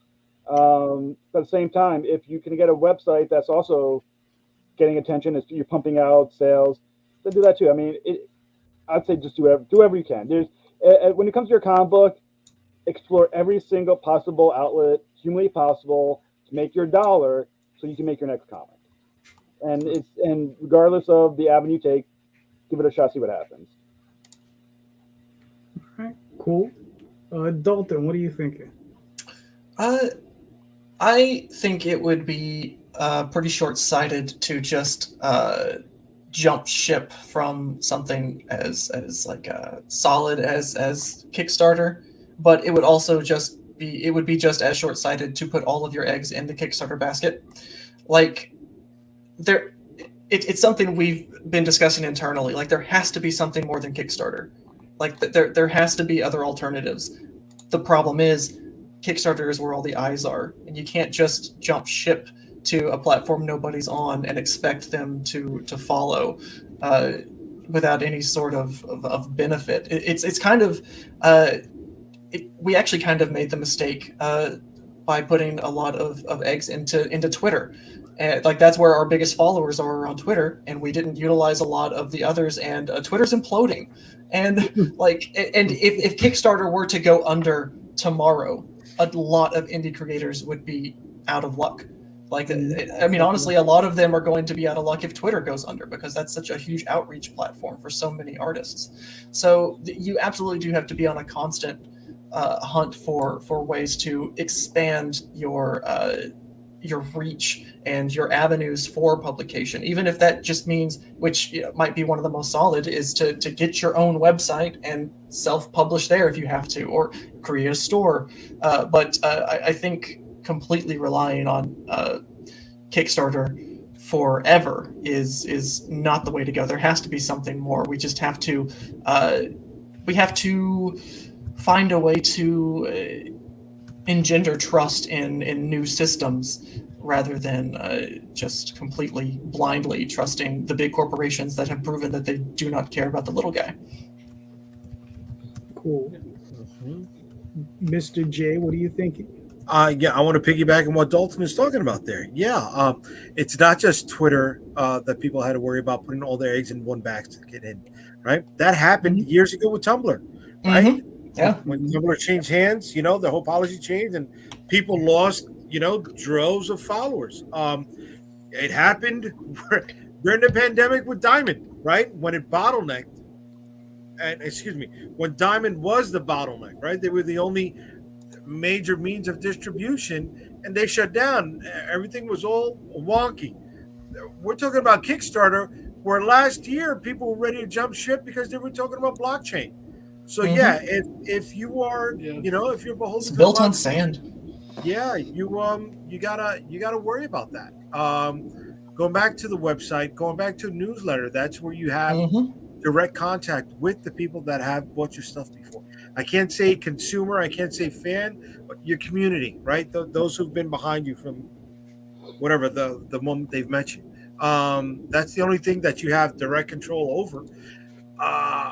But to give up on Twitter, excuse me, on Kickstarter right now, no, that's shooting yourself in the foot, right? You don't want to cut off your nose to spite your face.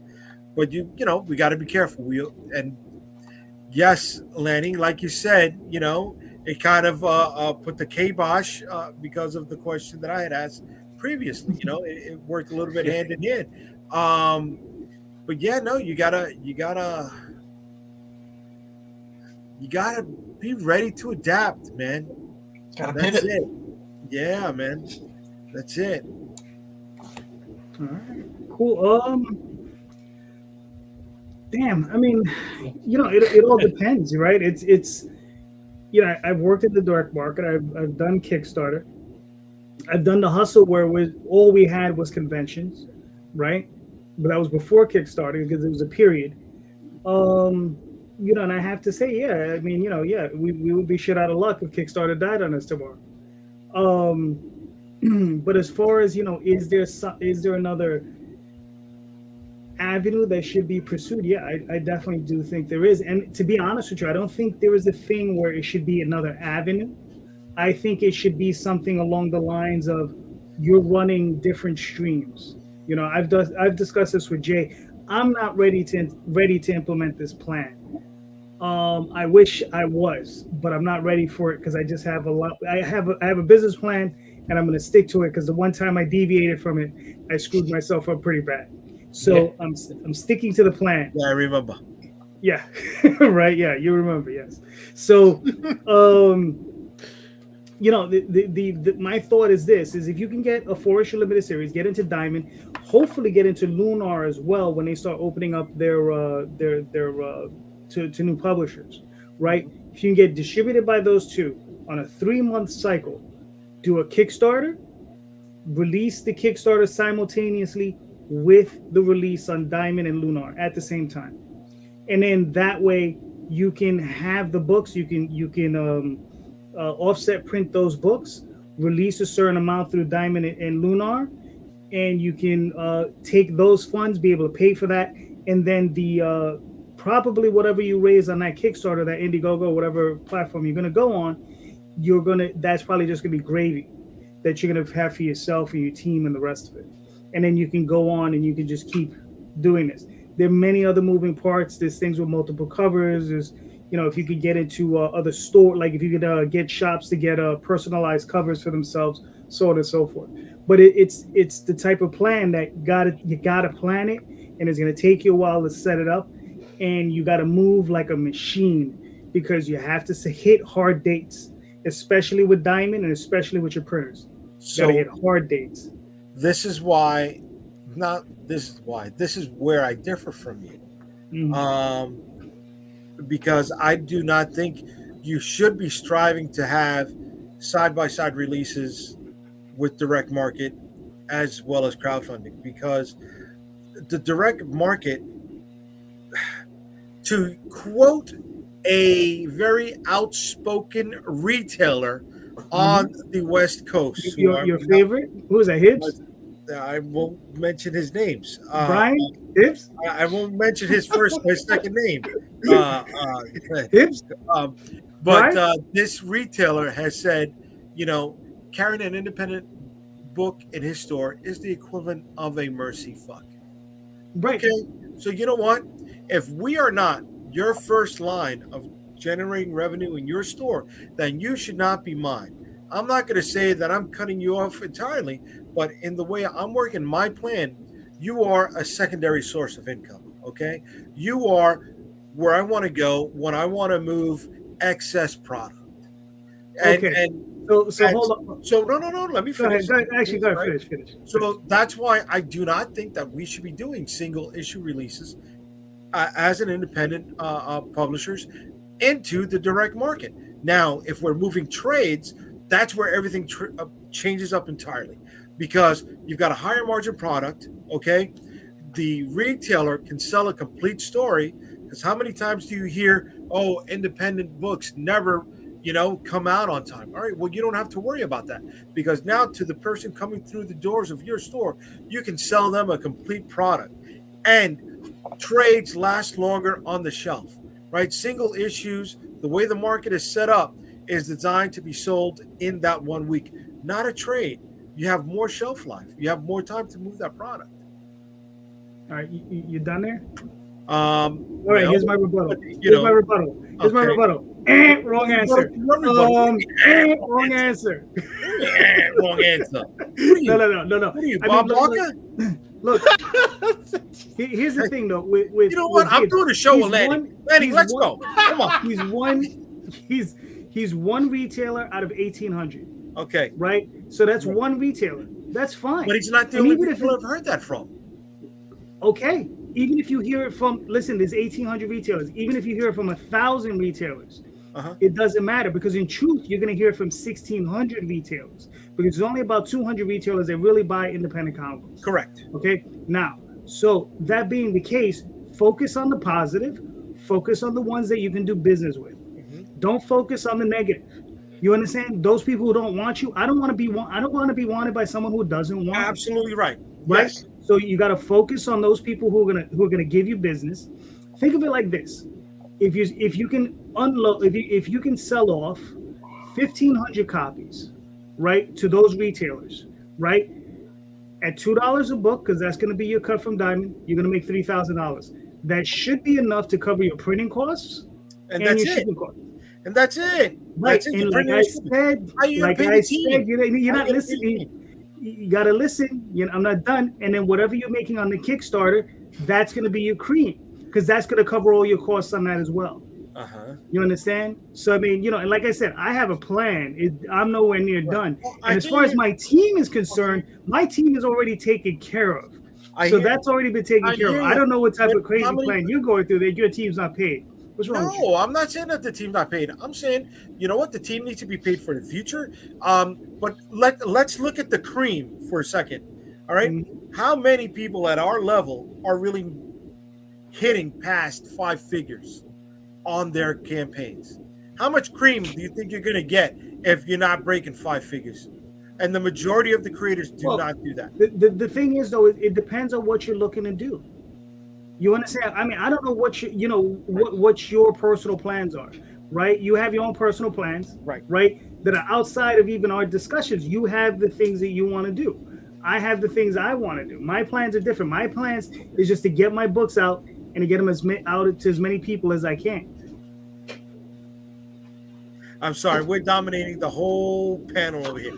Guys, you can chime in. You know what I mean? Because if not, I'm going to drive to this guy's house and I'm going to... He's going to drive to my house and deliver my books to me finally. I'm going to crack you with the fucking case of books. Find us to make good fake money. There you go. Paul says, why do I have have one title to stores than other titles through Kickstarter? There you go. You can do either one. But I mean, listen. Here's the thing, though. Whatever best suits you, that's the best solution, right? In the end, right? So, yeah. Correct. Right. Me and Jay will go through this over and over again over the next month. You got to see our one. You got to hear our one-on-one phone calls. You motherfuckers. All right, listen here. I'm gonna ask everybody a question that has absolutely nothing to do with selling or anything. Here we go. Here's one about craft, right? Let's say when you create a villain, right? We all create villains. We have to create them. We have to create that antagonist for our protagonist, right? Do you find yourself creating your villains for the situation that your protagonist is involved in, or do you find yourself creating your villains in spite of the situation? And do you find yourself enjoying writing your villains? Dalton. Oh man, good question. I don't know. It's I always create antagonists that tend to just be I guess in spite of. Like you always want an antagonist to be the equal at the very least of your protagonist. and to have them offer a diametric opposition on one side or the other. I don't know. I usually just write bad guys that feel good, like that feel good to write, that match whatever situation that kind of fulfill a role in the situation that I need them to fulfill, whether that be like, I don't know, an all evil space fascist or a complicated, like, I don't know, capitalist businessman or whatever. Like, it really, I play a lot of it by ear, so I don't ever really go into it, knowing what I want that bad guy to be until I've fully crafted what maybe even like 6 issues in, and then I'm like, okay, here's what it is. Here's how it feels better. I write a lot by ear, so I'll go like 13 whole issues, write a whole series out, and then realize I need to change something in number 2, and then that changes everything else. So like I don't know. It feels very jazz sometimes when I'm writing. I don't have much of a plan when I write. That's all in editing. Right. No, that's fair. That's fair. Jeffrey, I know you're saying you're short on time, so I don't know if you want to answer the question or if you just want to give us your let us know where we can find you and then move on, or however you want to go. I'll answer the question and then I'll give my information and I'll step out. Basically, as far as villains go, villains always are whatever I want to. Where it's ever part of what I want to say. When I write something, I have some ideas I want to share. The hero's one part of the idea, the villain's always the other part of the idea. Not saying they necessarily oppose each other on that idea, but they complete the idea. So the villain has to make sense for whatever idea I'm trying to share. Depending, like in Terminus, there's multiple people who you can define as the villain, but they all have a purpose in the story, and sometimes the purpose could change depending on where I go, but for the most part, they serve a purpose. And I think it's useful to have just as much thought to your villain as your hero. I don't think there's ever been a great hero who didn't have a villain that was equally interesting on some level. At least a couple to make it work. But yeah, so that's my thought. So if people do want to find me, Vector_comics on Instagram, so you can do the live show on Tuesday. Twitter is at Haas Interviews and a bunch of other ones. You can find me on Traversing the Stars podcast, on YouTube and Podbean, Facebook. Look for me. Other platforms I don't remember, but I'm sure they're around.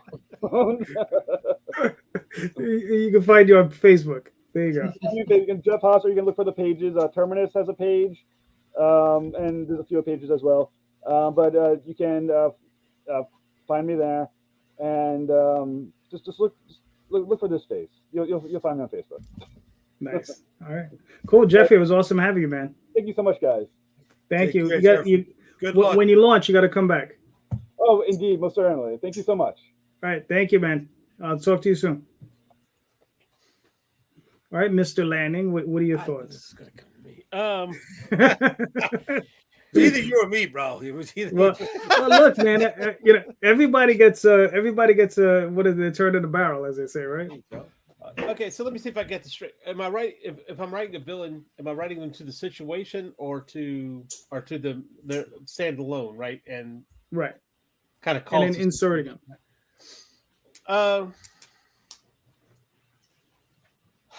The stories that I have written, I wouldn't say that I had necessarily a single antagonist. There has been, but it's all thing.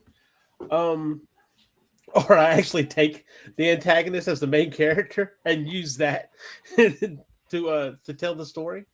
So no, I guess really the antagonist to me is just as important as a protagonist, and they need to be able to stand alone without the other one also.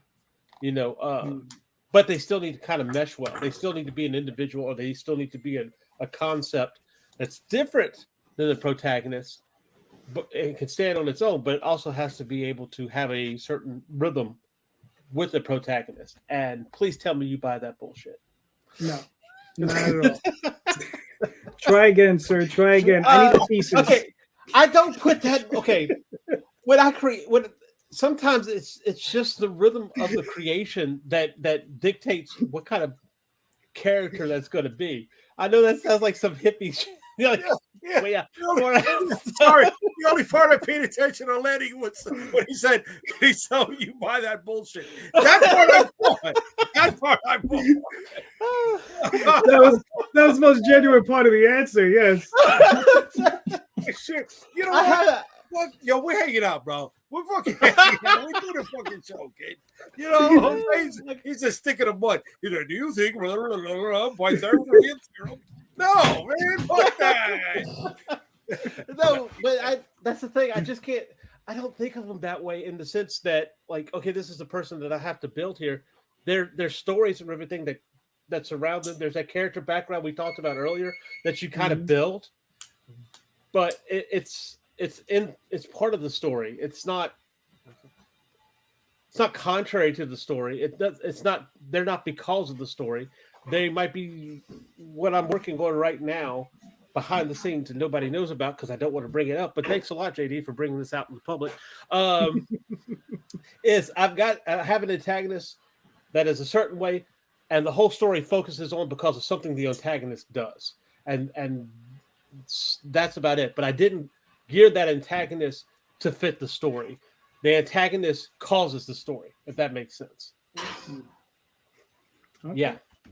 Yeah, now I have to put my money where my mouth is, so I appreciate that. Thank you. Uh-huh. Come on. Suck it up, son. Suck it up. Suck it up. All right, Mr. Rosario, what are your thoughts? So, yeah, this is purely self-gratifying. Every antagonist that I've written has been based on the personality of a woman I've dated, so I can finally win an argument and defeat her. That's my answer. Brilliant. Go with that, baby. Brilliant. Good job. Good job. I like that. I like at least you get to win one argument in life. You know what I'm saying? I like to change my answer. Notice to his.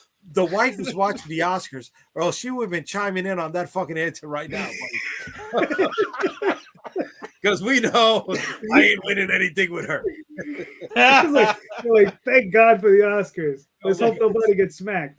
I felt like Randy for a second, waving my finger. Randy waves that. And we're worried about a frying pan from me, right? Just throw shit. Yeah, he wasn't smart enough to make sure she was distracted. That's yeah. She's still crying over Ki Hu Kwan winning best supporting actor. So. Oh, did he? Well, good for him. Good for him. Yeah, she's gonna be occupied with that for a little bit. Nice. All right. I'm pretty much like Dalton. I just write the damn stories and stuff the villains in there as I need them as I go. Yeah.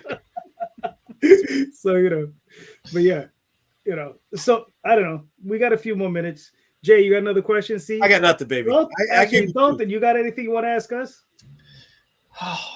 How do you guys do this all the time? What? I don't know. A lot of questions. No, I don't know. In regards to Kickstarter in general, and craft, has Kickstarter as a publishing unit ever affected the way you're telling a story? In that, are you looking to more get one big glob of story in a Kickstarter? Are you looking to separate it out a little more? Like how does the publishing format of Kickstarter affect the structure of your story, or does it? Mm-hmm. That's a good question. All right, gentlemen, you want to go first? You want me to go first? I'll go first, and the answer is I'm still trying to figure that part out. Yeah. I'm at a point right now where I got to release every 2 months. Right. So that affects story because I have other content that I am trying to release. And, when you're releasing a book every 2 months, it's like it's for me, that 2 months is the cycle from the start of Kickstarter to hopefully the last package arriving at that customer. Right. Because it's usually 4 or 5 week cycle. Another 2 weeks to get stuff printed. And to get to you and to ship out. So that's down to 2 months. I know Calderon trying to get his down to 6 weeks because he's got a lot more content. So it affects it in that way. It affects the production time more than the creative time, if that's right. If at all it's going to affect the creative time on my part, would be adding more pages to give people who are buying it more bang for their buck than anything else, right? Telling more of the story. So if it was something that I had planned maybe for 5 issues, then we'll try to get it into 4 issues and have it complete within the course of a year. Cool. Mr. Lanning, you want it, or you want me to go for it? Oh, well, yeah, you go ahead. Go ahead, please. He's still trying to come up with some bullshit. Yeah, no. He's building up. He's like, let me shovel more of this on there. But go ahead. How can I siphon from your answer? But go ahead. Yeah. So, for myself, it's like Jay said. It's like I have so much content. I'm trying to get it down to 6 weeks, right? So each release is every 6 weeks. I just delivered on one shipment. It went out yesterday, and I'm probably going to launch next Sunday, right? So the way I'm breaking it down, and the thing is I'm doing single issue comics, but I usually release 2 issues at a time, similar to what you're doing with Megaton. So you got issues 4 and 5. I'm releasing issues 1 and 2. Actually, my next release is a trade and a single comic to go with it, because there's so much to release that I have to sometimes pair them up like that, But yeah, I think the interesting part of your question is am I changing what I'm doing? Because I have my main title. I have the Oswald Chronicles, right, which is pretty much a PG rated book, and like you said with your all ages books, we have that glass ceiling, and we hit it hard, right? And it's hard to get past that. So it's kind of like, Magical Mouse, I'm like, damn it, let's just keep pushing, right? And then I have another project with another creator. So, I don't know. I always get it wrong. Over here, that guy, right? With another creator. And, we're trying to do something a little different and something a little bit more mature, right? So then to see, how does that play out in that, doing that sort of thing, to quote many people from before us, so having boobs on the show, right? Right. So putting some more boobs on the covers, because that's not what Oswald's about. It's about, Magical Mouse. I'm telling his adventures. And, we're going to just try to do something a little bit more adult and then just see where that takes us. Story's fun. I think it's interesting. Mr. Lanning liked it enough that he was able to put up with me. So, yeah, we'll see how that rolls. But yeah, it's definitely seeing, what the market wants, and not so much tailoring, because I didn't really tailor it to that, but it's seeing, if I make a slight adjustment, just to see what the results will be, and see how different those results can be. Mr. Lanning? Since I haven't run a Kickstarter myself, what I think a lot of what plays into this, as like for instance, if you do a single issue that has a single story, or you continue issue, and I might be missing the question here, Dalton. I'm sorry, but just because everybody's answer kind of had me thinking, okay, for JD, I know for a fact that whatever project we're going to do, it has a story and it has enough in it, but it's also a continuation, right? It's a broader story. But I think but you want to fulfill people, right? You want somebody to feel that they had a whole book. And for the longest time, I thought maybe one-shots were the way to do that. You had one complete story. And for somebody who's just starting out, and like if this is their first Kickstarter, that might not be a bad idea to have that. But I'm lucky and blessed enough to be attached to JD Calderon, who's had his success on Kickstarter. I'm attached to Rodney. I'm attached to I'm just siphoning off of everybody, right? So I could feel comfortable going there and having a book that's continuation, that's going to be 4 books out, 5 books out, or whatever the case is. But for somebody that's just starting out, it might not hurt to have that single issue, that single story to tell. You know, somebody who's not really in the, you know, on shows very often or anything like this.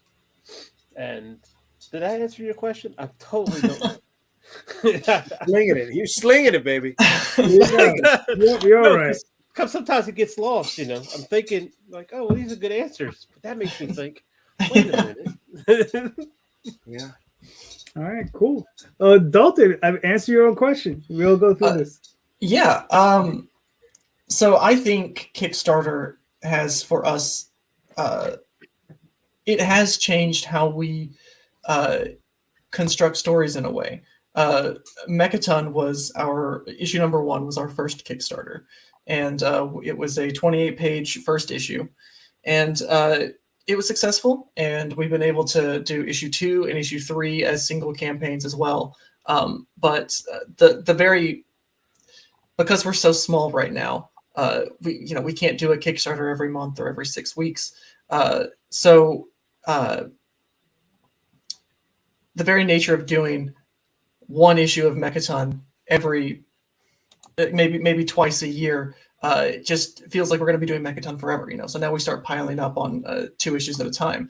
But then you have to wonder, okay, if we're going to be doing 2 issues at a time, do we just need to combine them into one big 40-page issue? And that completely changes the structure of those 2 issues. You have to make it, because now there's a cliffhanger right in the middle, and you need to redo the structure.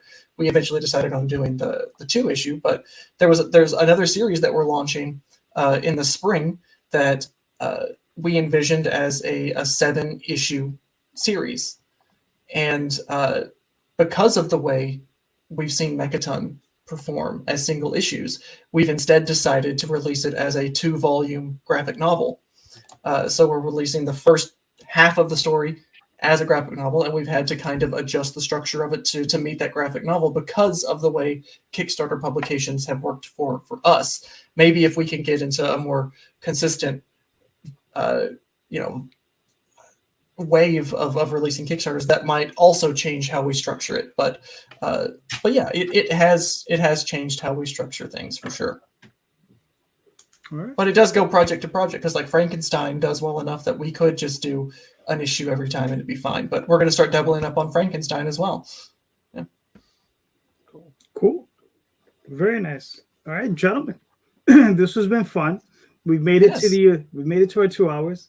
Dalton, please let everybody know where they can find you and your work, sir. Yeah, I am on pretty much any social media that matters at Dalton K. Shannon.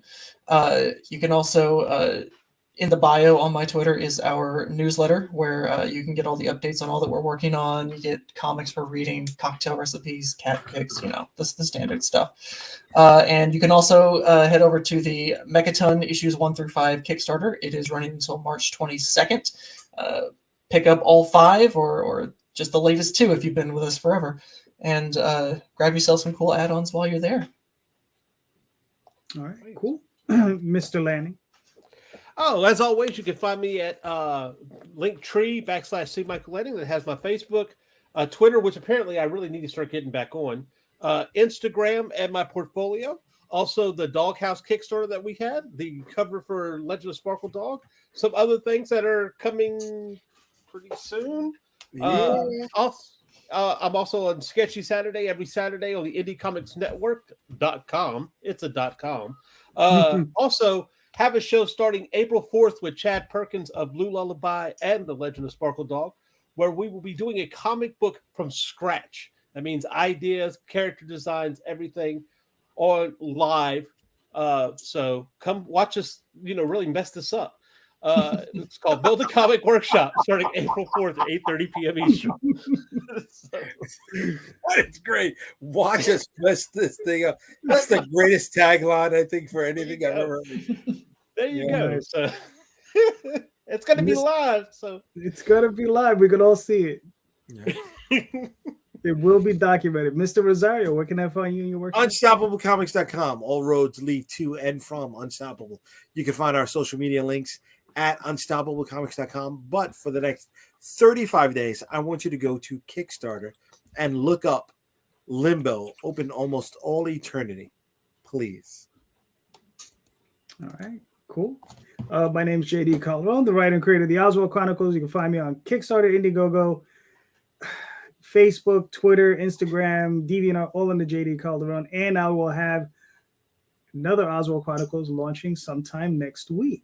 Well, it'll probably be Sunday of next week, so we'll see. All right, so thank you so much, everybody.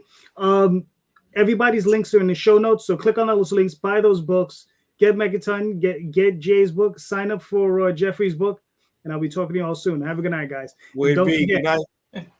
Don't forget, buy more indie comics, especially ours. Thank you. Hell yeah.